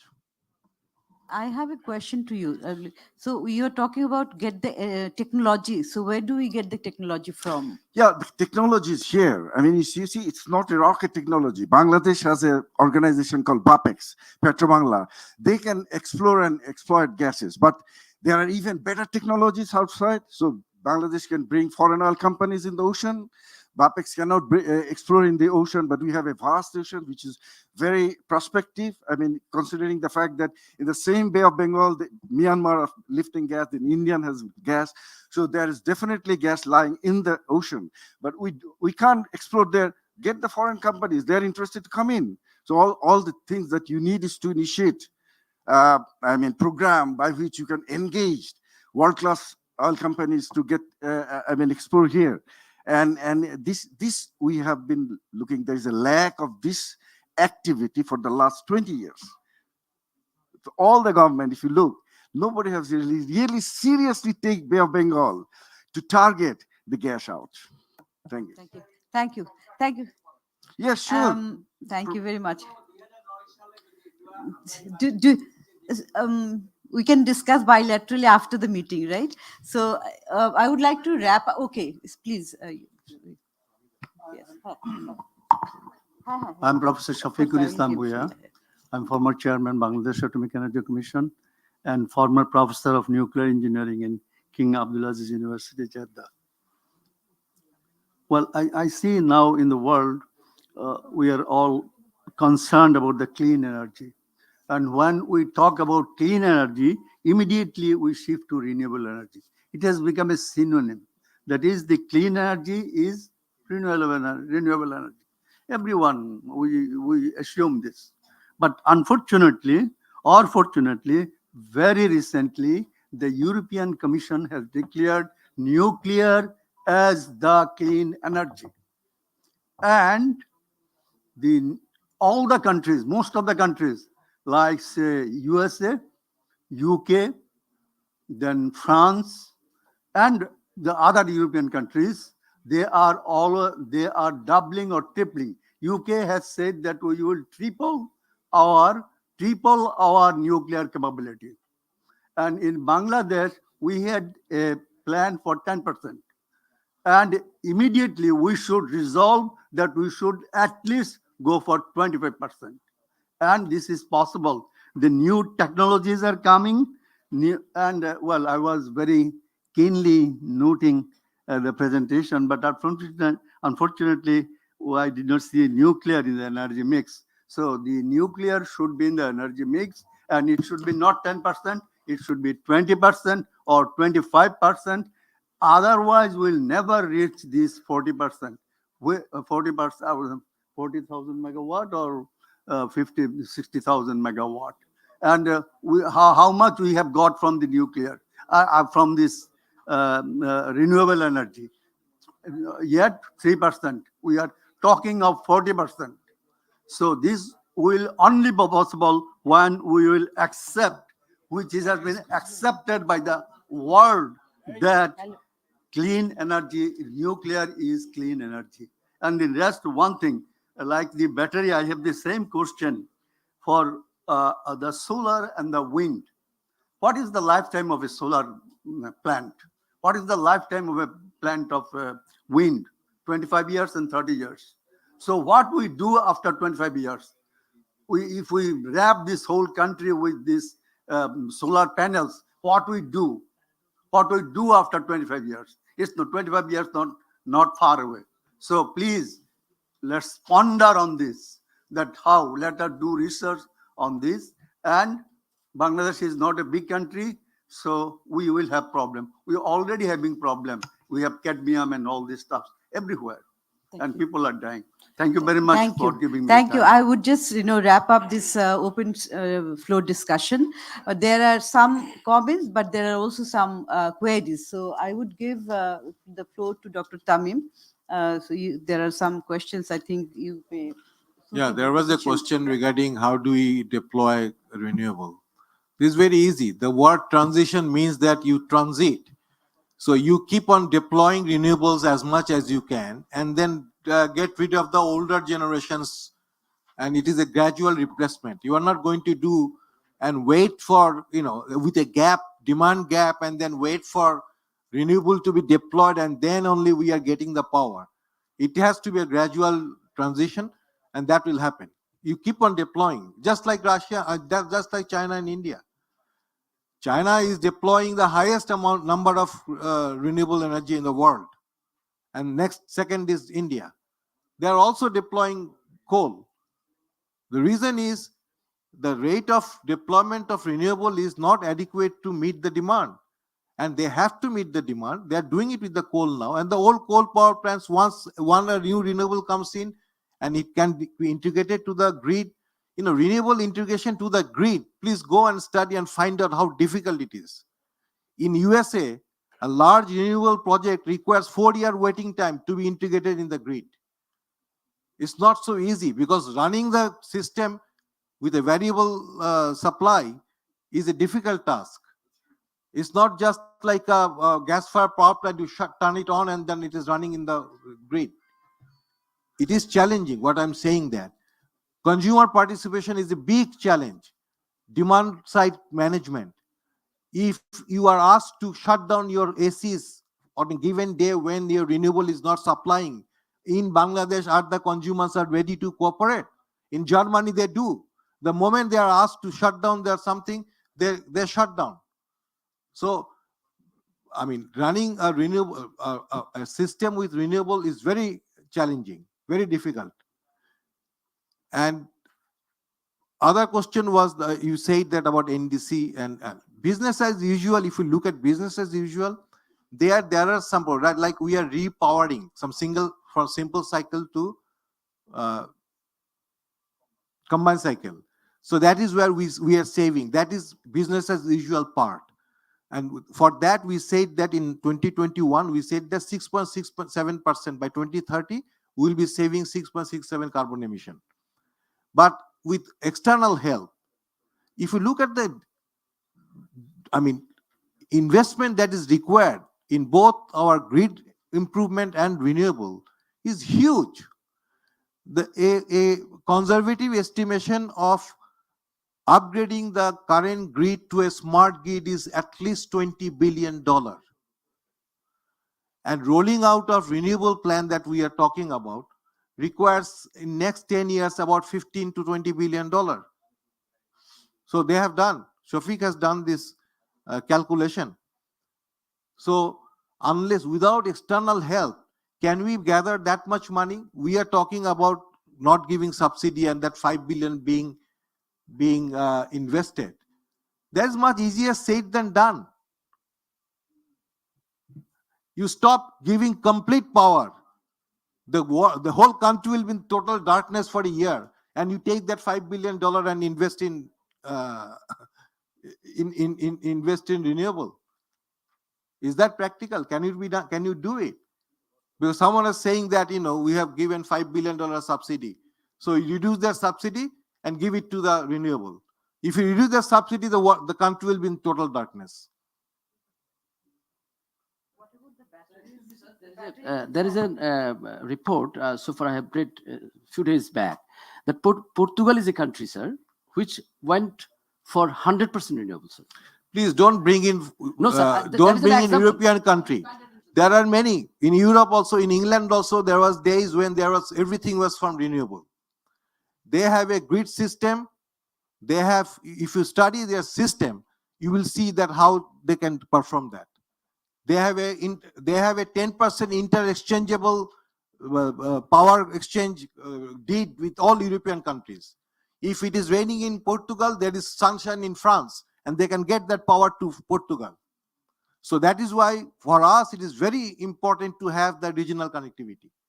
It's very important. As much power we can get, especially renewable from Indian side, if we can get that, that will be a great addition to our system, which will stabilize the system. We will have a backup power system that we can use when it is our supply is less.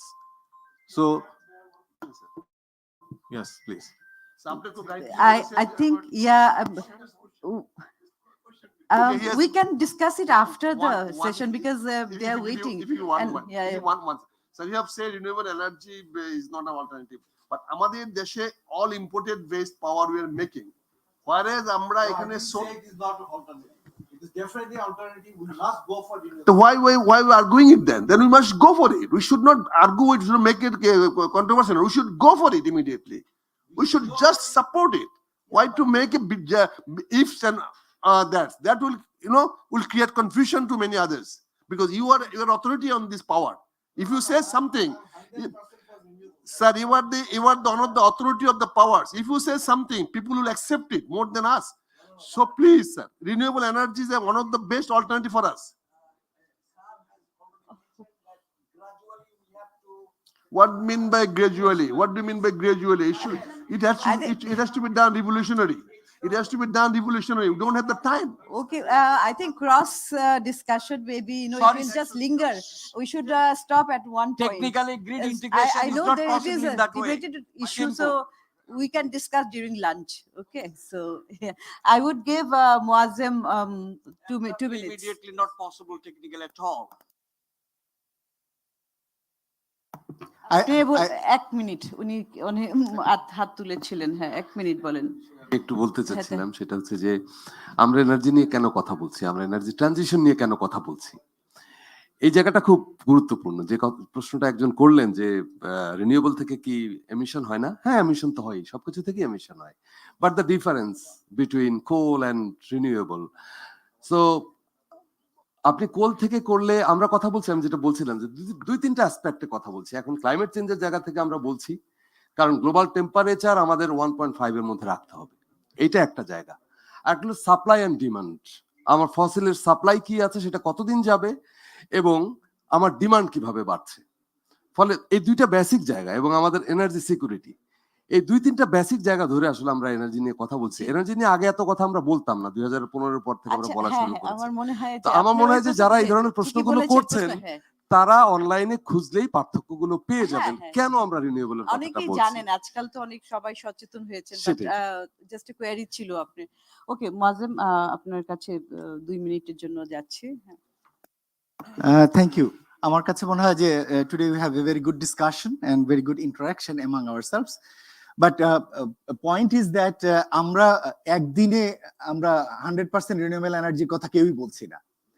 We are actually talking about a process of change in the energy system.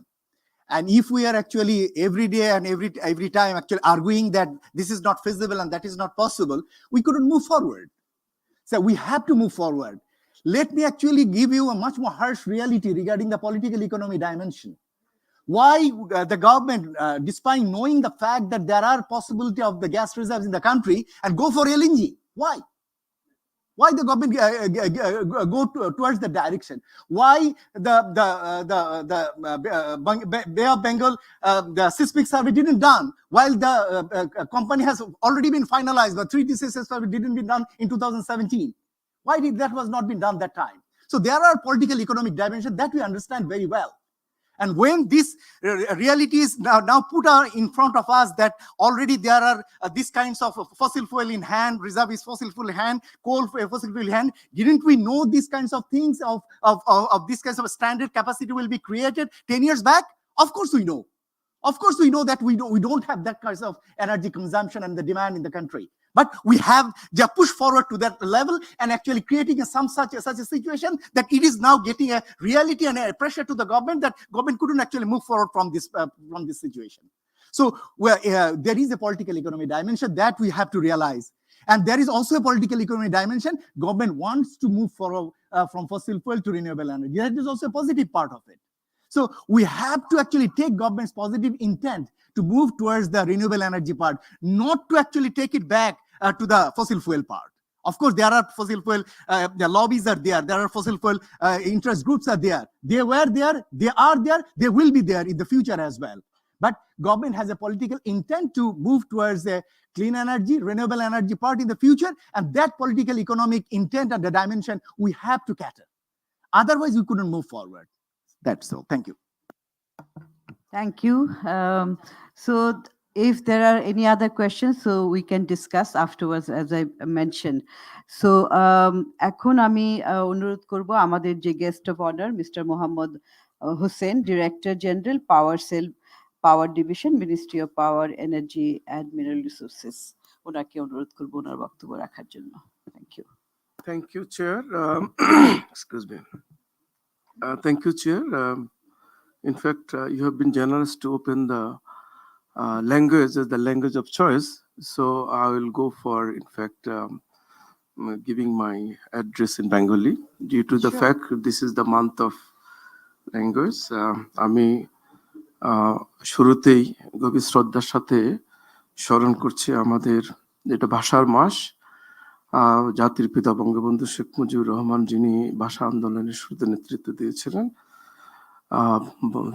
পাশাপাশি আমাদের যে ভাষা আন্দোলনের শহীদ সালাম, বরকত, রফিক, জব্বার সহ সকল ভাষা শহীদদেরকে। আর by the way, আজকে বসন্তের প্রথম দিন। চেয়ার পাশে বসে আছেন, উনি আমাকে স্মরণ করে দিয়েছেন যে আজকে বসন্তের প্রথম দিন, সবাইকে বসন্তের শুভেচ্ছা।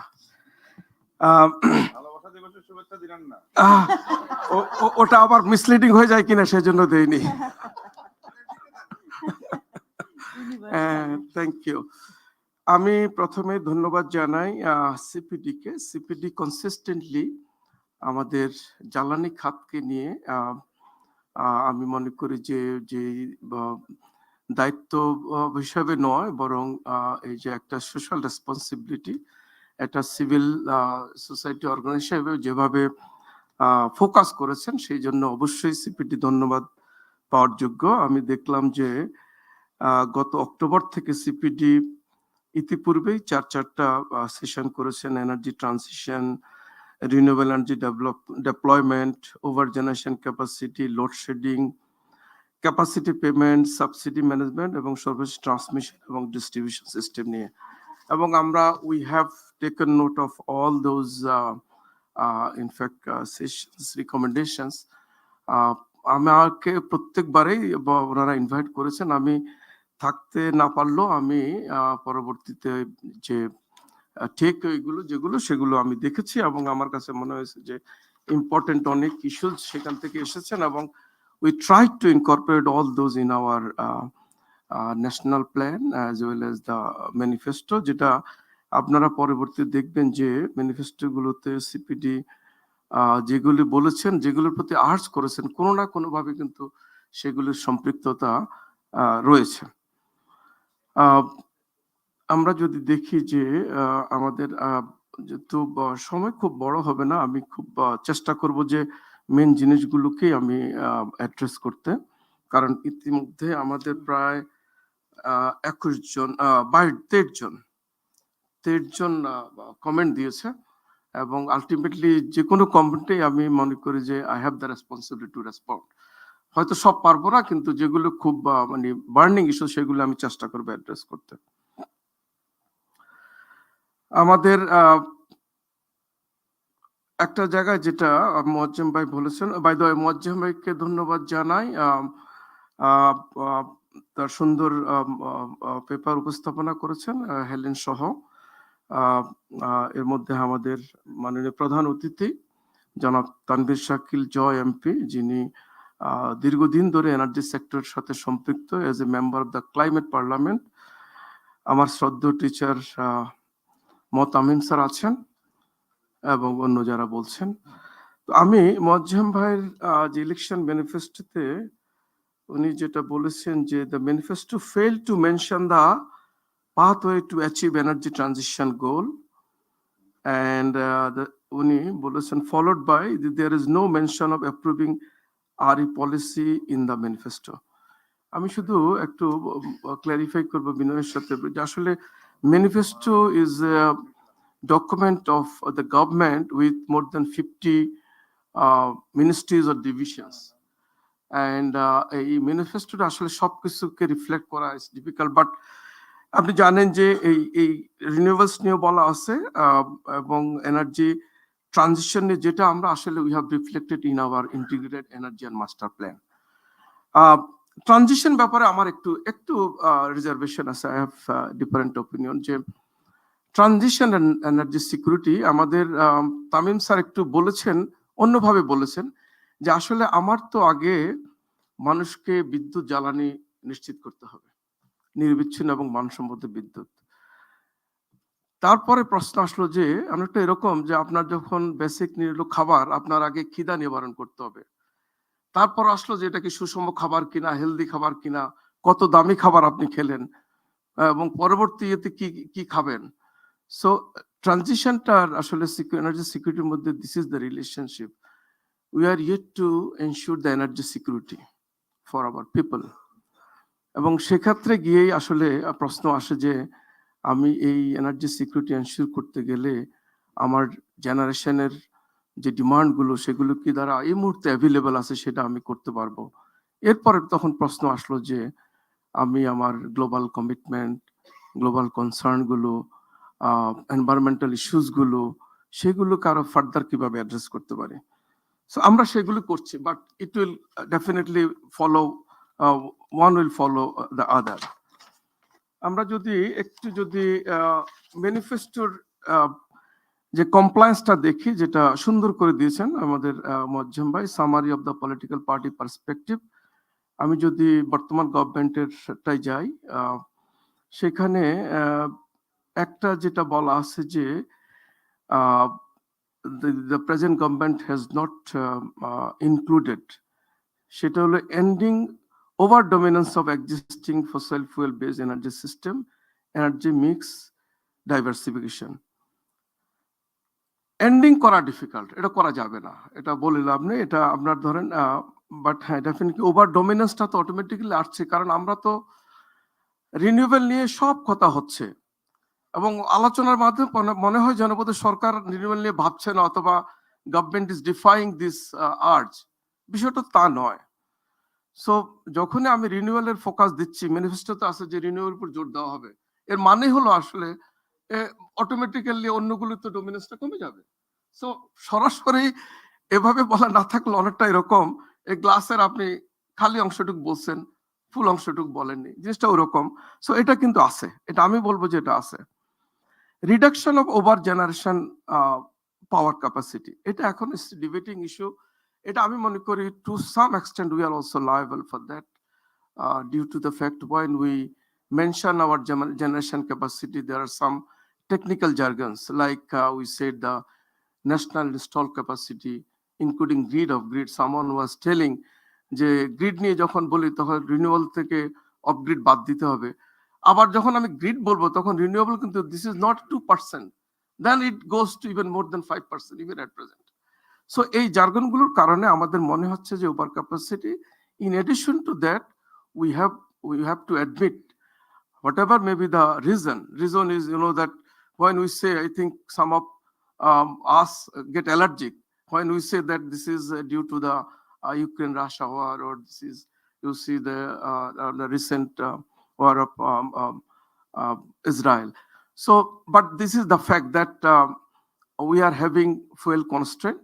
ডোমেস্টিক ফুয়েলের কথা যখন আসে, আমি একটু সিকুয়েন্সিয়ালি বলবো না, যখন যেটা আসে বলে ফেলবো।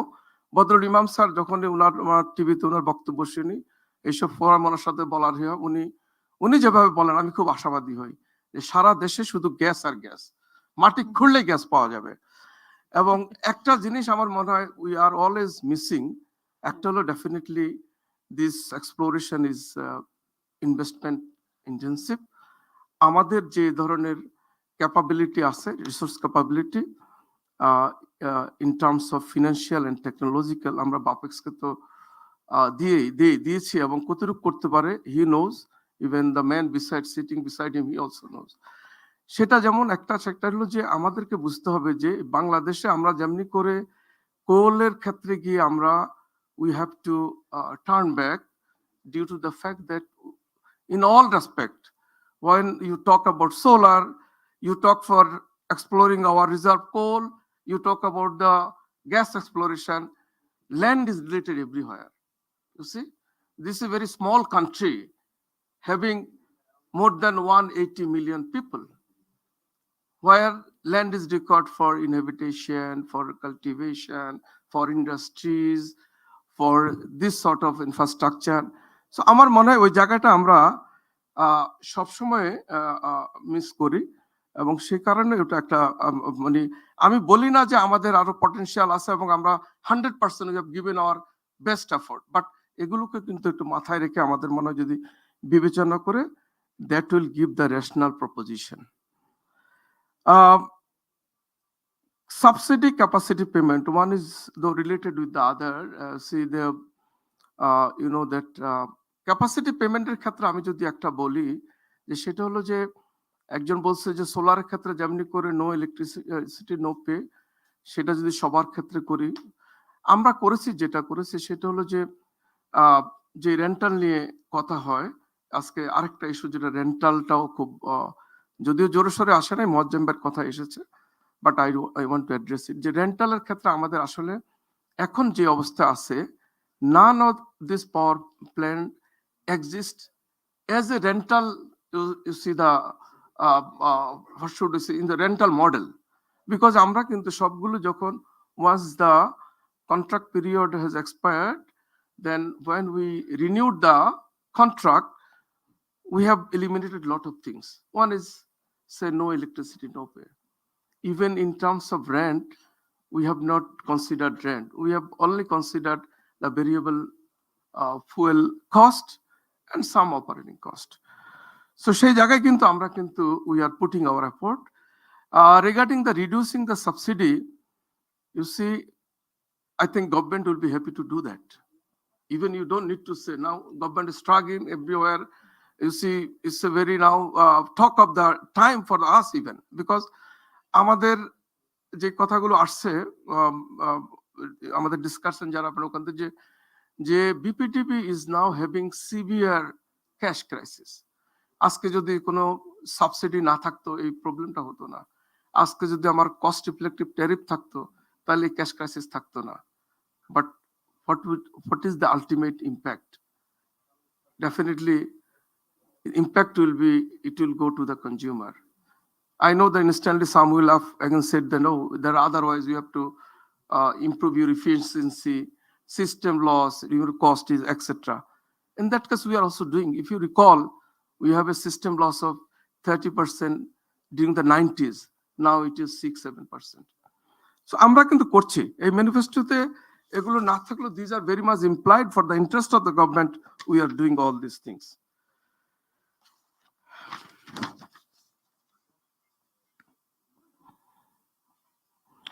আমরা দেখলাম যে আমাদের যে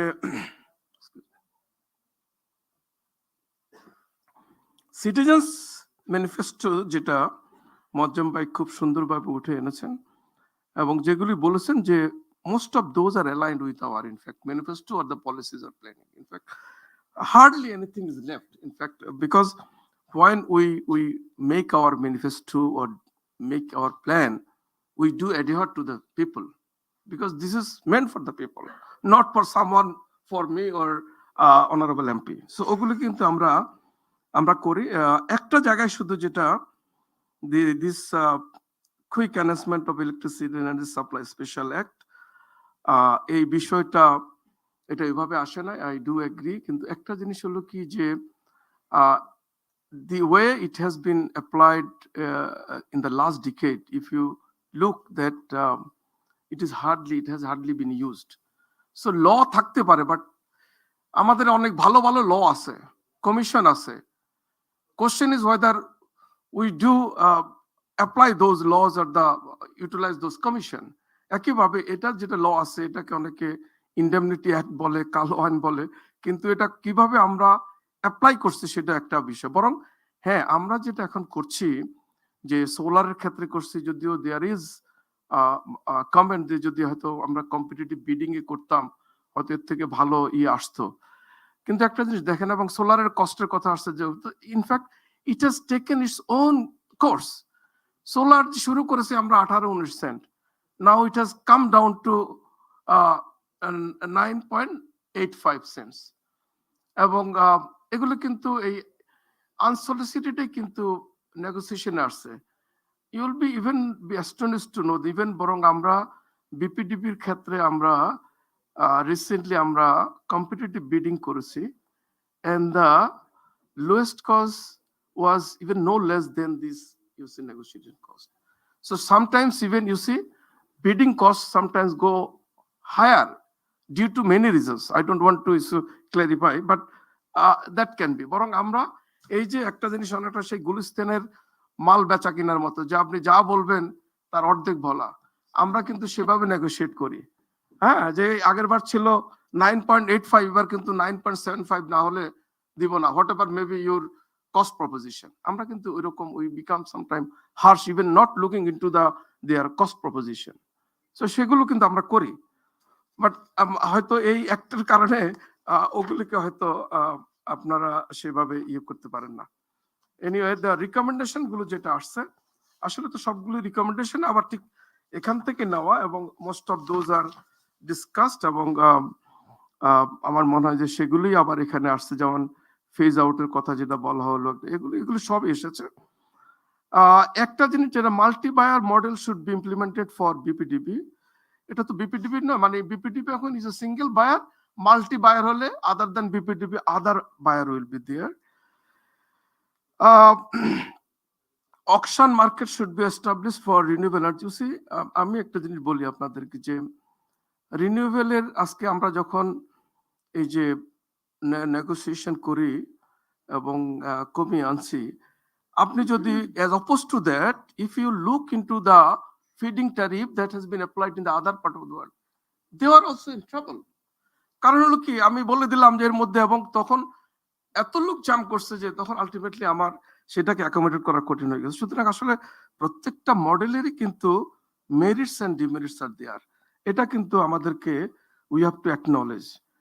আমরা ট্রেনিং প্রোগ্রামের যেটা আসছে, রিনিউয়েবল এনার্জি, শুধু রিনিউয়েবল এনার্জি নয়, আসলে আমাদের sectoral capacity development in terms of personnel and institution is very much needed. Being an engineer, I should say that, you see, দেখেন যে 2009 সালে আমাদের যেখানে জেনারেশন ক্যাপাসিটি ছিল around 5,000, and the manpower that has been employed and deployed for that, managing that system, আজকে তার 5 গুণ 6 গুণ হয়েছে, কিন্তু in terms of increasing the human resources is very insignificant. সেই জায়গায় কিন্তু প্রফেশনালসের কিন্তু খুব একটা ইয়ে হয় নাই, আই মাস্ট সে। তো এটা আমরা ফিল করি, এবং আমাদের জিআইজেড কিন্তু একটা, the person GIZ is here, they have taken up a very good project. I congratulate GIZ for taking up this project. ইনশাল্লাহ এর মাধ্যমে হয়তো আমাদের ভালো কিছু হবে। পল্লী বিদ্যুৎ should be granted jurisdiction over renewable energy purchase. It is there. In fact, in terms of net metering, any distribution entity can purchase that solar power. So এটা কিন্তু already is there. এটা আছে। Independent budget for BARC should be allocated. এটা is a very interdepartmental government legal aspect, আমার না দেখে হয়তো বলা যাবে না। A separate renewable energy cell should be established. That will be eventually, in fact, we have a separate wing in the ministry, you know, that renewable energy wing. So separate wing is there. Cider কথা আসছে, এটা unfortunate, I should say. আমরা ধরেন যেসব উদ্দেশ্যে আমরা প্রতিষ্ঠানগুলো তৈরি করি, সামহাও সেখানে ম্যানিং শিডিউল গুলো, ম্যানিং প্ল্যান গুলো সেরকম হয় না। যেমন আমরা সেডা করেছি কিন্তু for promotion of renewable energy and energy efficiency. আমরা energy regulatory, Bangladesh energy and power research council করেছি। যে উদ্দেশ্য আসলে করি, সামহাও হয়তো ওইভাবে আমাদের রিসোর্স ডেভেলপমেন্ট হয় না বলে আসলে উদ্দেশ্যগুলো কিন্তু ওইভাবে অ্যাচিভ আমরা করতে পারি না। এই জায়গায় আমাদের উইকনেস আছে। In fact this is, I am just giving my student public, I take the guards to say that. এটাই বাস্তব। এটা হয়তো বা I don't know whether it will go in my favor, but this is the fact. এটাকে আমাদের দেখতে হবে। অন্য সবগুলোর সাথে আমি একমত, এবং এগুলো কিন্তু সামাও রেদার আছে। আমরা যদি আমাদের পলিসি নিয়ে বললাম, রিনিউয়েবল, রেন্টাল, ওভার ক্যাপাসিটি হলো, সাবসিডি, এনার্জি ট্রান্সফার বললাম।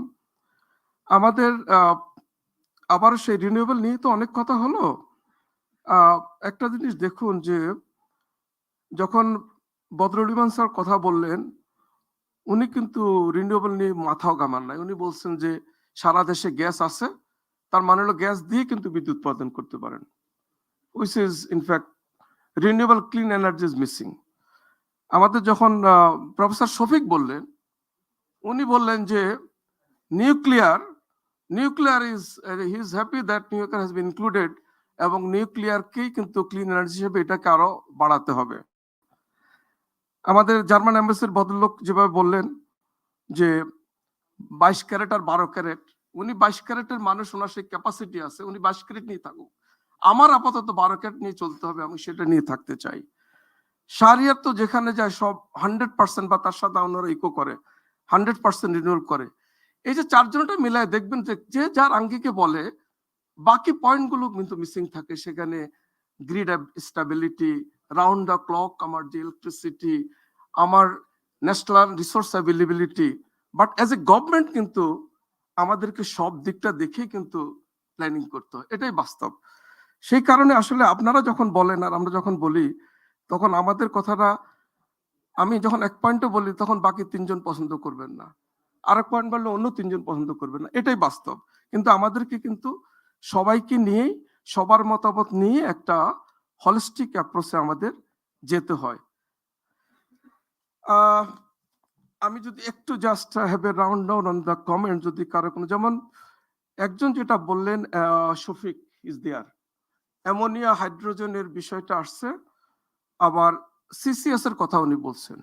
একদিক দিয়ে উনি অ্যামোনিয়া হাইড্রোজেন এটা কেন আছে সেটা একটু ওনার কনসার্ন আছে। আবার সিসিএস, আমি যদি এই দুটার যদি কস্ট প্রপোজিশন দেখি এবং এর টেকনোলজিক্যাল যদি অ্যাভেলেবিলিটি দেখি, they are in fact lying in the same প্যারাডিম।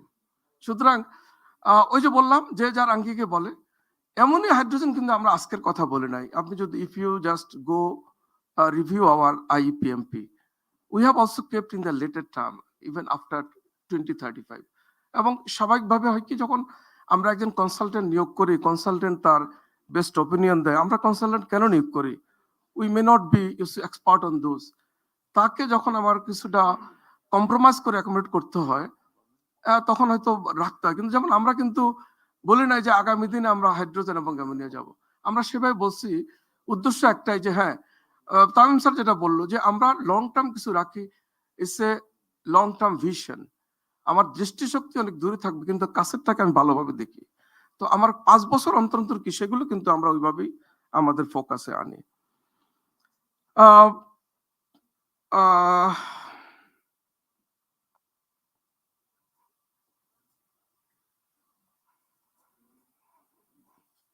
আচ্ছা, আরেকজন বলে যে সরকারি, পাবলিক এবং প্রাইভেটের ক্ষেত্রে আপনারা জেনে খুশি হবেন, আমাদের কিন্তু public sector is not in fact lagging behind. আমরা শুধু আমাদের সোনাগাজীতেই এখন as good as 400 megawatt are under various stage of implementation. আমাদের এরকম আরপিসিএল, আমাদের নর্থ ওয়েস্ট পাওয়ার জেনারেশন, এবং আমাদের সরকারি খাতে কিন্তু এখন আমরা তো ধরুন, যেটা একজন বললো যে আমরা যে 2000-3000 দিচ্ছি, এলওয়াই দিচ্ছি, উনি গিয়ে জমি কিনা নিয়ে স্ট্রাগল করে, এবং সেখানে উই ক্যান্ট হেল্প। কারণ অ্যাকুইজিশন কথাটা যদি বারবার আসে, অ্যাজ পার অ্যাকুইজিশন ল, অ্যাকুইজিশন মানে হলো সরকারের জন্য প্রয়োজনে যেসব অ্যাকুইজিশন করে, মেইনলি পার্সেজ বুঝাচ্ছেন, সেই ল্যান্ড পার্সেজের ক্ষেত্রে কি তারা স্ট্রাগল করতেছে। 3000 মেগাওয়াট দিলেও 1000 আসবে কিনা, we also know that, that's why we have given 3000 LOI or আমরা করেছি। But for the public, if I say 600 is under implementation, definitely 600 will কাম।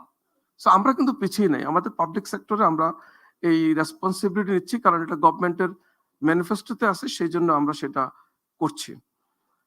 এবং তামিম স্যার তো ওভারঅল যেটা দিলেন, আমার স্যারের সাথে তো আমার স্যার আবার যেগুলি বলেন উনি প্র্যাগমেটিক বলেন, এগুলোকে আমার দ্বিমত করার কোনো সুযোগ নাই। বাট উনি, আমি মনে করি যে উনি চেষ্টা করেন সবসময় একটা রিয়েলিস্টিক ওপিনিয়ন দেওয়ার জন্য। মুকবুল এলাহি যেটা বললেন, আমরা I think Maqbul Elahi can recall, আমরা কিন্তু 2006-এর দিকে একটা কিন্তু আবার সমন্বিত এনার্জি পলিসি করে ফাইনালও করে ফেলেছিলাম, কিন্তু ফাইনালি ওটা নিয়ে আগাতে পারে না। কিন্তু হোয়াট আই ডিড, আমরা আমাদের পাওয়ার সেক্টর কিন্তু 5-6টা পলিসি আছে ইভেন জেনারেশনের ক্ষেত্রে। It's like this private power generation policy, small power policy, তারপরে মার্চেন্ট পাওয়ার পলিসি, রিনিউয়েবল এনার্জি, এগুলোকে অ্যাকোমোডেট করে আমরা কিন্তু একটা পাওয়ার সেক্টরের একটা সমন্বিত পলিসি করেছি এবং which has been submitted to the ministry, maybe is under consideration. তবে আমরা আমার তরফ থেকে আমি সেটা করেছি। Power sector generation policy, something like Rohini Kamal investment plan. Definitely, without investment plan, whatever we plan, nothing will in fact happen. আমাদের IPMP তে কিন্তু ইনভেস্টমেন্টের উপরে প্ল্যান আছে, সেটা আমরা করেছি। ইয়ামিন যেটা বললো, ইয়ামিন কি আছে? আচ্ছা, আমরা কিন্তু অনেকদিন ধরেই কিন্তু এটাই আমরা মনে করি যে import is not in fact meaning the power trade. Trade is a bidirectional when we import and export. এবং আমারও কাছে সেটা বরং আমি personally I always try to work on it, এবং যখনই সুযোগ পাই এটা নিয়ে আমরা কাজ করি। আমাদের যারা ডেভেলপমেন্ট পার্টনার তাদেরও সহযোগিতা চাই, এবং আমরাও মনে করি যে আমাদের যে বিশেষ করে উইন্টার সিজনে আমাদের যে সারপ্লাস থাকে সেটা আমরা কিন্তু এক্সপোর্ট করার জন্য করতে পারি। একটা প্রশ্ন যেটা করলো যে আমার যে প্রাইস, না আমরা যখন উইন্টার যখন আমার evening capacity comes to sometimes even 6,000 megawatt, where my even gas capacity is also even more than that, including সেই ক্ষেত্রে এটা প্লাস সেকেন্ড হলো আমি কখন একটা করব, এক্সপোর্টার ইম্পোর্টের চিন্তা করব, মানে ইকোনমিক্স যদি আমি চিন্তা করি, সে আমার একটা পাওয়ার প্ল্যান্ট আইডল বসে আছে, এই পাওয়ার প্ল্যান্টের 30% is capacity cost, 70% is my fuel cost. আমি যদি 71% পাই, I should export because my plant is lying idle, so I can easily at least make one taka operating profit. So সেই দৃষ্টিকোণ থেকে আমার মনে হয় ওটা কোনো সমস্যা না, সমস্যা অন্য জায়গায়। সমস্যা হলো যে আমার মাঝে যাদের বিদ্যুৎ দরকার, নেপাল আমার মাঝে বা ভুটান শীতকালে আমার যেরকম it's a seasonal diversity advantage, আমার যখন সারপ্লাস ওদের তখন ডিফিসিট। মাঝখানে যিনি আছেন ওনার সহযোগিতা সহমর্মিতা সেই জায়গাটা খুব ইম্পর্টেন্ট, এন্ড সেগুলি নিয়ে কিন্তু আমরা ইনফ্যাক্ট কাজ করছি। Giving up, we are trying our best.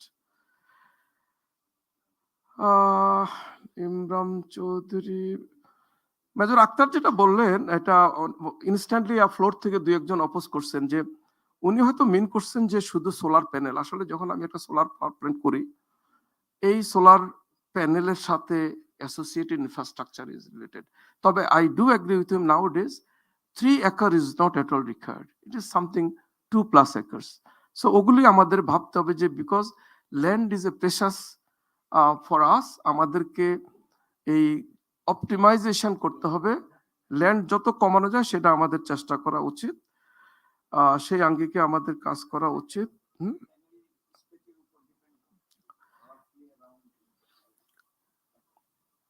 Professor Ismail যেটা বললেন যে আমরা হাইড্রোজেন পলিসি করছি কিনা শুনলে, তো হাইড্রোজেন নিয়ে তো আপনার সহ যাত্রীরাই বলছে যে এটা এই মুহূর্তে দরকার নেই, বাট আমরা কিন্তু হাইড্রোজেন পলিসি নিয়ে আসি।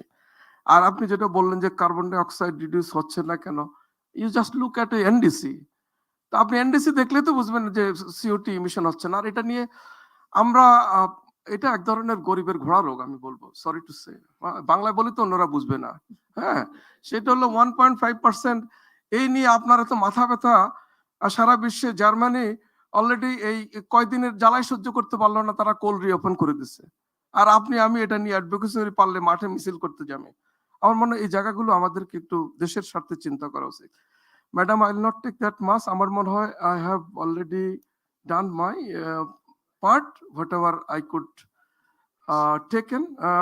যদি কারো কিছু যদি ইভেন থাকে স্যার সেটা উই ক্যান। আমার নাম মোহাম্মদ হারুন রশিদ, আমি executive director PND north west power. Harun সাহেব, বাইলেটারালি যেটা ওই চেয়ার বলছে, you should talk with the permission of the chair. আমরা এটার পরে যখন বাইলেটার কথা বলবো ওখানে will talk, because let the this session goes according to the norms. Thank you. Sir আপনার ইয়েতে অ্যাড করতে। Thank you very much, our guest of honor, for a comprehensive discussion, and you tried to respond to the queries and comments as much as possible within the limited time. So now I would like to request our chief guest, Mr. Tanveer Shakil Joy MP, Member Parliamentary Standing Committee on Ministry of Power, Energy and Mineral Resources. Thank you for sitting here patiently and listening to the comments and discussions. Now, a lot of questions have been targeted to you also. So we hope that you will have answers to those and also deliver on the government policies.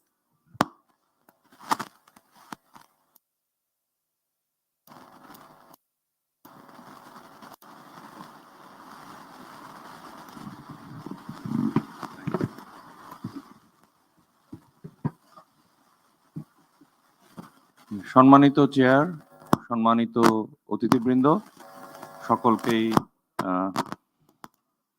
শুভেচ্ছা, শুভ অপরাহ্ন।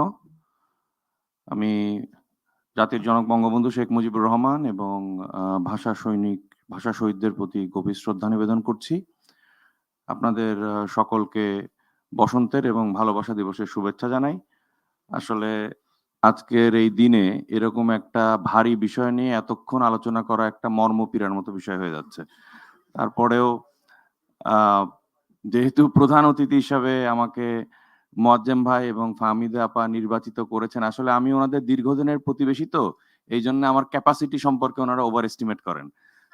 এই জন্য এরকম একটা সেশনে যেখানে তামিম স্যারের মতো বিশিষ্ট ব্যক্তি আছেন, আমাদের ডিজি পাওয়ার সেল আছেন, এখানে সবাই যারা আছেন আপনারা এই বিষয়ে আমার থেকে অনেক বেশি অভিজ্ঞ। আমি আসলে এবারই প্রথম বিদ্যুৎ এবং জ্বালানি বিষয়ক সংসদীয় কমিটির সদস্য হয়েছি।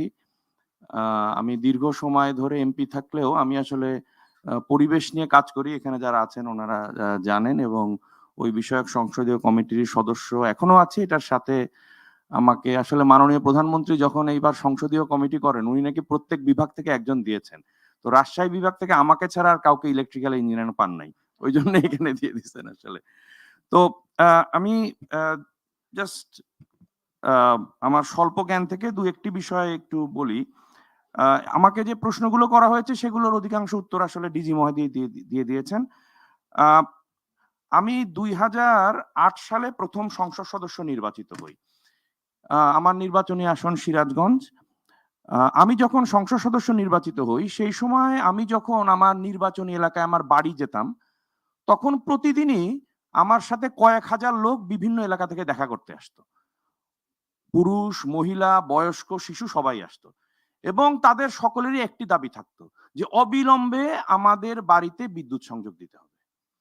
আজকে 2023 সালে আমি তৃতীয়বারের মতো সংসদ সদস্য নির্বাচিত হলাম, এবং এবার নির্বাচনী ক্যাম্পেনে আমি প্রায় 550-এর উপর মিটিং করেছি। এই 550 মিটিং এর একটি মিটিংয়েও একজনও আমার কাছে দাবি করে নাই যে তার বাড়িতে বিদ্যুৎ সংযোগ দিতে হবে। এটি কিন্তু আমি মনে করি যে গত 15 বছরে মাননীয় প্রধানমন্ত্রী জননেত্রী শেখ হাসিনার সরকারের সব থেকে বড় সাফল্য। এখানে আমরা যারা এই রাউন্ড টেবিলে উপস্থিত আছি, আমি মোয়াজ্জেম ভাইকে ধন্যবাদ দিই, খুবই সুন্দর একটা প্রেজেন্টেশন, ভেরি কম্প্রিহেন্সিভ। কিন্তু আমরা যারা এখানে উপস্থিত আমরা কিন্তু খুবই প্রিভিলেজড। আমি মনে করি যে মোটামুটি আমরা যখন থেকে ঢাকা শহরে বসবাস করি তখন থেকে আমাদের বাড়িতে বিদ্যুৎ সংযোগ আছে। আমার মনে হয় না এখানে কেউ আছেন যারা কোনো সময় বিদ্যুৎ সংযোগবিহীন অবস্থায় ছিলেন। কিন্তু এখানে আখতারুজ্জামান আঙ্কেল আছেন, উনি একজন প্রবীণ রাজনীতিবিদ। আমরা যারা রাজনীতি করি, আমরা যাদেরকে প্রতিনিধিত্ব করি, যারা আসলে রিয়েল স্টেক হোল্ডার, তাদের কাছে কিন্তু 2008 সালের সময়টা ছিল, যেটা তামিম স্যার বললেন, একদম ওয়ার লাইক সিচুয়েশন। এবং আমরা যারা রাজনীতি করি আমরা খুবই খারাপ, আমরা সেটা স্বীকার করি। তারপরেও আমাদের কাছে জনগণের ডিমান্ডটা কিন্তু আসল। জনগণ কিন্তু আপনাকে যৌক্তিক ডিমান্ড করবে না, জনগণ কিন্তু আপনার কাছে বুঝতে চাইবে না আপনি মঙ্গল গ্রহ থেকে বিদ্যুৎ আনবেন নাকি আপনি সোলার থেকে বিদ্যুৎ আনবেন নাকি আপনি গ্যাস দিয়ে বিদ্যুৎ করবেন। জনগণ বিদ্যুৎ চায়, এবং রেশনাল হোক ইররেশনাল হোক যেভাবেই হোক আপনাকে বিদ্যুৎ দিতে হবে, এবং এটি জনগণের কিন্তু অধিকার। আমার আপনার দায়িত্ব হলো তার মধ্যে সর্বোত্তম পন্থাটা খুঁজে বের করে কিভাবে আমি আপনি বিদ্যুৎ দেব। এটা হলো আমরা যারা রাজনীতি করি, আমরা যারা পলিসি মেকিং এ আছি, আপনারা যারা এই সেক্টরে কাজ করছেন, সেটা আমাদের দায়িত্ব। কিন্তু জনগণকে আপনি যুক্তি দিয়ে বুঝাবেন যে আমার ক্লিন এনার্জি দরকার, এই জন্য আপনি 10 বছর অপেক্ষা করেন, আমি এই ইনভেস্টমেন্ট এনে এই দেব, এটি আপনি বলতে পারবেন না জনগণকে। ইটস আওয়ার রেসপন্সিবিলিটি, জনগণের রেসপন্সিবিলিটি কিন্তু না। জনগণের রেসপন্সিবিলিটি আপনাকে বিদ্যুৎ দিতে হবে। এবং আমাদের দেশের যে ভৌগোলিক অবস্থান, ইউরোপের কান্ট্রিগুলোর ভৌগোলিক অবস্থান আর আমাদের দেশের ভৌগোলিক অবস্থান কিন্তু এক না। ঠিক আছে, আজকে আমি কিছুদিন আগে কয়েকটা সেমিনারে আমার ইউরোপের কয়েকটা দেশে গিয়েছিলাম। ওখানে জলবায়ু পরিবর্তনের কারণে সামারে যে অবস্থা, আমি একটা বেশ 4 তারকা হোটেলে থাকলাম, আমি ওই রুমে ঢুকে অবাক হয়ে গেলাম যে ওই রুমে এয়ার কন্ডিশনিং নাই। আমি তো প্রথমে হতভম্ব হয়ে গেছি। আমি পরে রিসেপশনে যাই জিজ্ঞেস করছি যে তুমি 4 স্টার হোটেল, তোমার এয়ার কন্ডিশন নাই কেন? বলে যে আমাদের এখানে তো কোনোদিন এয়ার কন্ডিশন লাগতো না, এখন হয়তো লাগে। তো ওদের যে বাস্তব পরিস্থিতি, আমাদের বাস্তব পরিস্থিতি তো ভিন্ন। তো 2008 সালে আমরা এখানে capacity charge, rental, quick rental, অনেক কিছুর অনেক সমালোচনা করি। আমি আসলে এই বিষয়ে অভিজ্ঞ না, আপনাদের সমালোচনার সঠিক জবাব হয়তো আমি দিতে পারবো না, কিন্তু আমি এইটুকু অন্তত পক্ষে বুঝি যে ওই সময় যা দরকার ছিল সেটি জননেত্রী শেখ হাসিনা সরকার করেছে। হ্যাঁ, অবশ্যই ভুল ত্রুটি হয়েছে। আপনি যখন ওয়ার লাইক সিচুয়েশনে মেজার গ্রহণ করবেন, আপনি কি সব সঠিক কিছু করতে পারবেন কিনা? পারবেন না তো। কিন্তু আমাদের পক্ষে এখন বসে ওটার সমালোচনা করা কিন্তু সহজ, কিন্তু তখন এটি দরকার ছিল। এ কারণেই বর্তমান বাস্তবতায় এবার আমাদের নির্বাচনী ইশতেহারে কিন্তু এগুলো ফেজ আউট আস্তে আস্তে করার কথা বলা হয়েছে। এখন এখানে আমাদের জার্মান দূতাবাসের যিনি সম্মানিত প্রতিনিধি আছেন, উনি যে প্রশ্নটি করেছেন, আমি আসলে যেহেতু জলবায়ু পরিবর্তন এই বিষয়গুলো নিয়ে গত 15 বছর ধরে কাজ করছি, বিভিন্ন কপে গিয়েছি, এখানে অনেকে আছেন যারা আমার সাথে কাজ করেছেন, আজাদ ভাই আছেন, অনেকে আছেন। তো আমি আমার ক্ষুদ্র অভিজ্ঞতা থেকে বলি যে এইটুকু আমরা বুঝি যে আজকে আমি আপনি যেটা আলোচনা করছি, আগামী যে এই কপ হবে, যেটা আজারবাইজানে হবে সম্ভবত, ওটাতে যেতে যেতে অনেক পারসেপশন কিন্তু চেঞ্জ হয়ে যাবে। এই যে এখানে আমাদের আমার শ্রদ্ধেয় বদরুল ইমাম স্যার যে কথাটি বললেন, আমি লাস্টের যে 2টি কপে গেছি, সেখানে কয়েকটি প্যাভিলিয়নে আমি দেখেছি যে খুবই অ্যাক্টিভ অপোজিশন করা হচ্ছে যে তেল তো উত্তোলনই করা যাবে না, গ্যাসও উত্তোলন করা যাবে না। কারণ সমস্যাটা কি, গ্যাস যদি আপনি উত্তোলন করেন, তারা বলছে যে মানে পৃথিবীর ভূপৃষ্ঠের ভিতরে যে ইকুইলিব্রিয়াম সেটা নষ্ট হয়ে যাবে, আর্থকুইক বেড়ে যাবে, প্রাকৃতিক দুর্যোগ বেড়ে যাবে, ক্লাইমেট চেঞ্জের উপর এফেক্ট পড়বে, এবং তারা খুব অ্যাক্টিভলি বলছে যে না, আপনারা গ্যাসও উত্তোলন করতে পারবেন না। তো এই যে প্রেক্ষাপটগুলো, এই প্রেক্ষাপটগুলো তো খুবই ফ্লুইড, খুবই পরিবর্তনশীল, যার ফলে সরকারের, আজকে আমরা হাইড্রোজেন নিয়ে কথা বলছি, অ্যামোনিয়াকে নিয়ে কথা বলছি, আখতারুজ্জামান আঙ্কেল যে কথাটি বললেন, হ্যাঁ আমাদের ব্যাটারির একটি বড় রকমের চিন্তা রয়েছে। এই কপগুলোতেও আমি দেখেছি যে যারা গ্রিন অ্যাডভোকেসি করে তারা কিন্তু বারবার বলছেন যে আপনারা যে এই যে ব্যাটারির কথা বলছেন, এই ব্যাটারির ডিসপোজ কিভাবে হবে? এই ব্যাটারি তো পরিবেশের আরেকটা বিপর্যয় তৈরি করবে। গ্রিন ব্যাটারির কথা আসছে, এগুলো সবগুলোই প্রয়োজনীয়তা আছে, কিন্তু আমি আপনি আজকে বসে আলাপ আলোচনা করে একটা কংক্রিট প্ল্যান করা যে একদম ফুল প্রুফ, কোনো ভুল থাকবে না, কোনো ত্রুটি বিচ্যুতি থাকবে না, এটা কিন্তু হবে না। আমরা যতই ভালো জ্বালানি নীতি করি, যতই ভালো বিদ্যুৎ নীতি করি, 2 থেকে 3 বছরের মধ্যেই দেখবেন এখানে কয়েক হাজার ভুল বের হয়েছে, কয়েক হাজার ভ্রান্তি বের হয়েছে, কত লক্ষ সমালোচনা হবে। কিন্তু এগিয়ে তো যেতে হবে অবশ্যই, রিনিউয়েবল এনার্জির দিকেই আমাদের যেতে হবে এবং সেটির দিকেই আমরা যাচ্ছি। আমরা যারা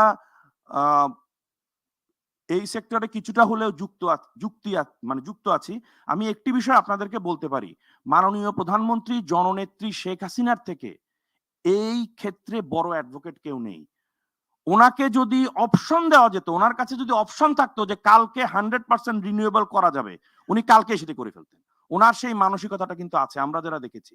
কিন্তু একই সাথে উনি তো আমাদের অভিভাবক, ওনাকে অনেক কিছু চিন্তা করে, আমার আপনার মতোই অনেক কিছু চিন্তা করতে হয়, বাস্তবতাটা উপলব্ধি করতে। আজকে যে রাশিয়া ইউক্রেন ওয়ার হচ্ছে, বিভিন্ন পরিস্থিতির কারণে জ্বালানি তেলের দাম বেড়ে যাচ্ছে, আবার কমে যাচ্ছে।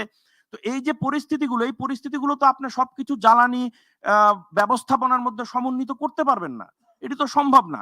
যেমন আমি একটি ফোরামে আছি, আমাদের ফোরামের নাম হলো ক্লাইমেট পার্লামেন্ট, আমি সেই বাংলাদেশ চ্যাপ্টারের প্রধান। আমাদের একটি ওয়ার্ল্ড ওয়াইড, এটি সারা বিশ্বের পার্লামেন্টেরিয়ানস, আমরা রিনিউয়েবল এনার্জি, ক্লাইমেট চেঞ্জ এগুলো নিয়ে কাজ করি। এবং এখানে ডিজি পাওয়ার সেল মহোদয় যে কথাটি বললেন, আমরা খুব নিবিড়ভাবে কাজ করছি গত কয়েক বছর ধরে ভুটান, নেপালের সাথে আমাদের যে বিদ্যুৎ আমদানি রপ্তানির বিষয়টি, যেখানে ভারতের সাথে ট্রান্সমিশনের ক্ষেত্রে আমাদের একটু মত পার্থক্য রয়েছে এই জিনিসটা সলভ করার জন্য। আমরা অনেক দূর এগিয়ে গেছি, হয়তো কিছুদিনের মধ্যে সলভ হয়ে যাবে। তো এই রিনিউয়েবল এনার্জি নিয়ে কাজ করার ক্ষেত্রে এখানে আমি আজাদ ভাইকে ধন্যবাদ দিই যে উনি একটা গুরুত্বপূর্ণ কথা বলেছেন। আমি যখন মোয়াজ্জেম ভাই প্রেজেন্টেশনটা দিচ্ছিলেন এবং গতকাল রাতে আমি যখন ওনার প্রেজেন্টেশনটি পড়ছিলাম, তখনই আমি ঠিক করে রেখেছিলাম যে এই বিষয়ে বলবো। এখানে যে বলা হয়েছে যে খাস জমি ব্যবহার করে সোলার পাওয়ার করা যাবে, করা যাবে না, একদমই করা যাবে না। কারণ বাংলাদেশে যত খাস জমি রয়েছে, অধিকাংশ খাস জমি সরকারের একটা খুব, আমি বলবো, মহৎ উদ্যোগ রয়েছে যে ভূমিহীনদেরকে দেওয়া হচ্ছে। সুতরাং এটি তাদের ফার্স্ট প্রায়োরিটি, কৃষকদের প্রায়োরিটি। এবং এখানে খাস জমি বলতে আমরা যেটা বুঝি, কোনোটাই পতিত খাস জমি না, সেখানে আমার বাংলাদেশের মানুষ বসবাস করে। সুতরাং আপনি তাকে কোনোভাবেই, আপনি সোলার পাওয়ার প্ল্যান্ট করতে, এখন কেউ বলছেন 2 একর 3 একর 1 একর, যে একরই লাগুক, আপনি তাকে অল্টারনেটিভ ব্যবস্থা না করে করতে পারবেন না।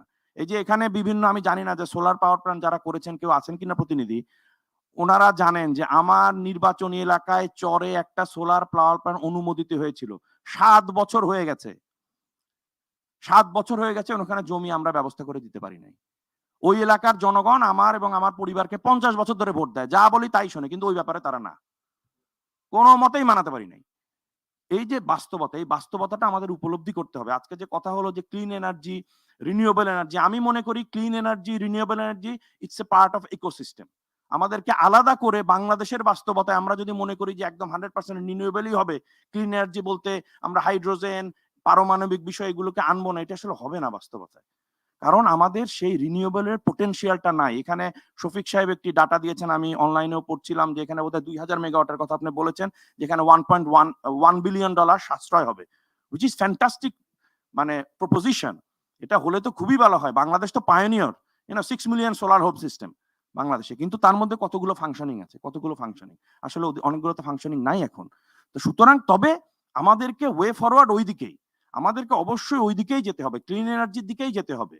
এবং এনার্জি মিক্স যেটা প্ল্যান করা হয়েছে, সরকার যেটা প্ল্যান করেছেন, সেদিকেই যেতে হবে।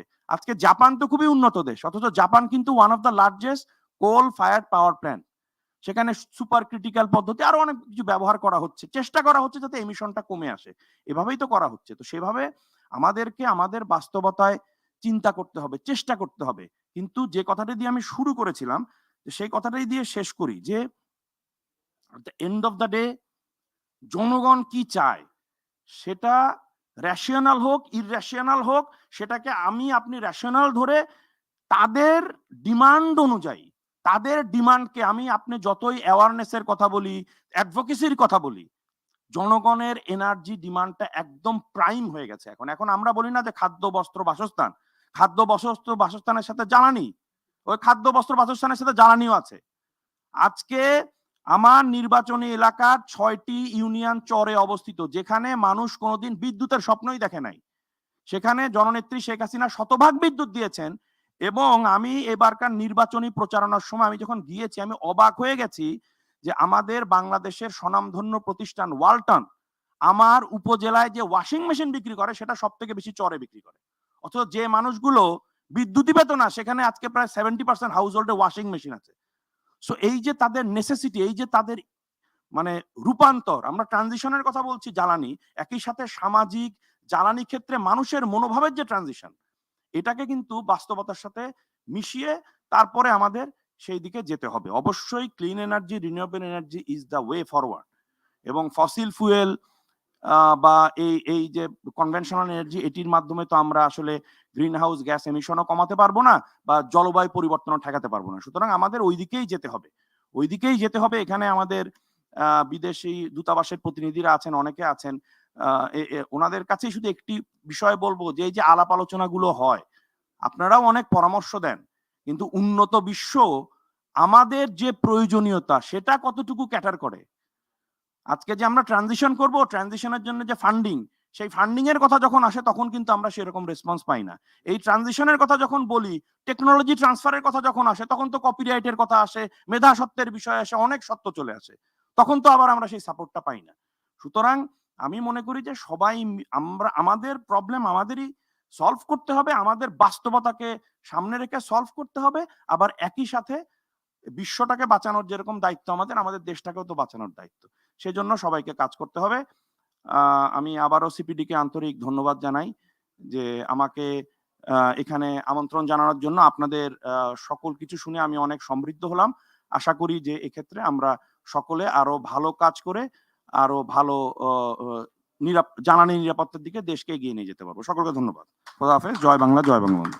অনেক ধন্যবাদ মাননীয় chief guest mister Tanvir Shakil Joy, অনেক মূল্যবান বক্তব্য। এবং আমি আর কোনো বক্তব্য না রেখে আপনাদেরকে আরেকবার ধন্যবাদ জানিয়ে আজকের অনুষ্ঠান শেষ করছি। আপনাদের জন্য আমাদের সামান্য আয়োজন রয়েছে, আপনারা আমাদের সাথে লাঞ্চ করে যাবেন। অনেক ধন্যবাদ।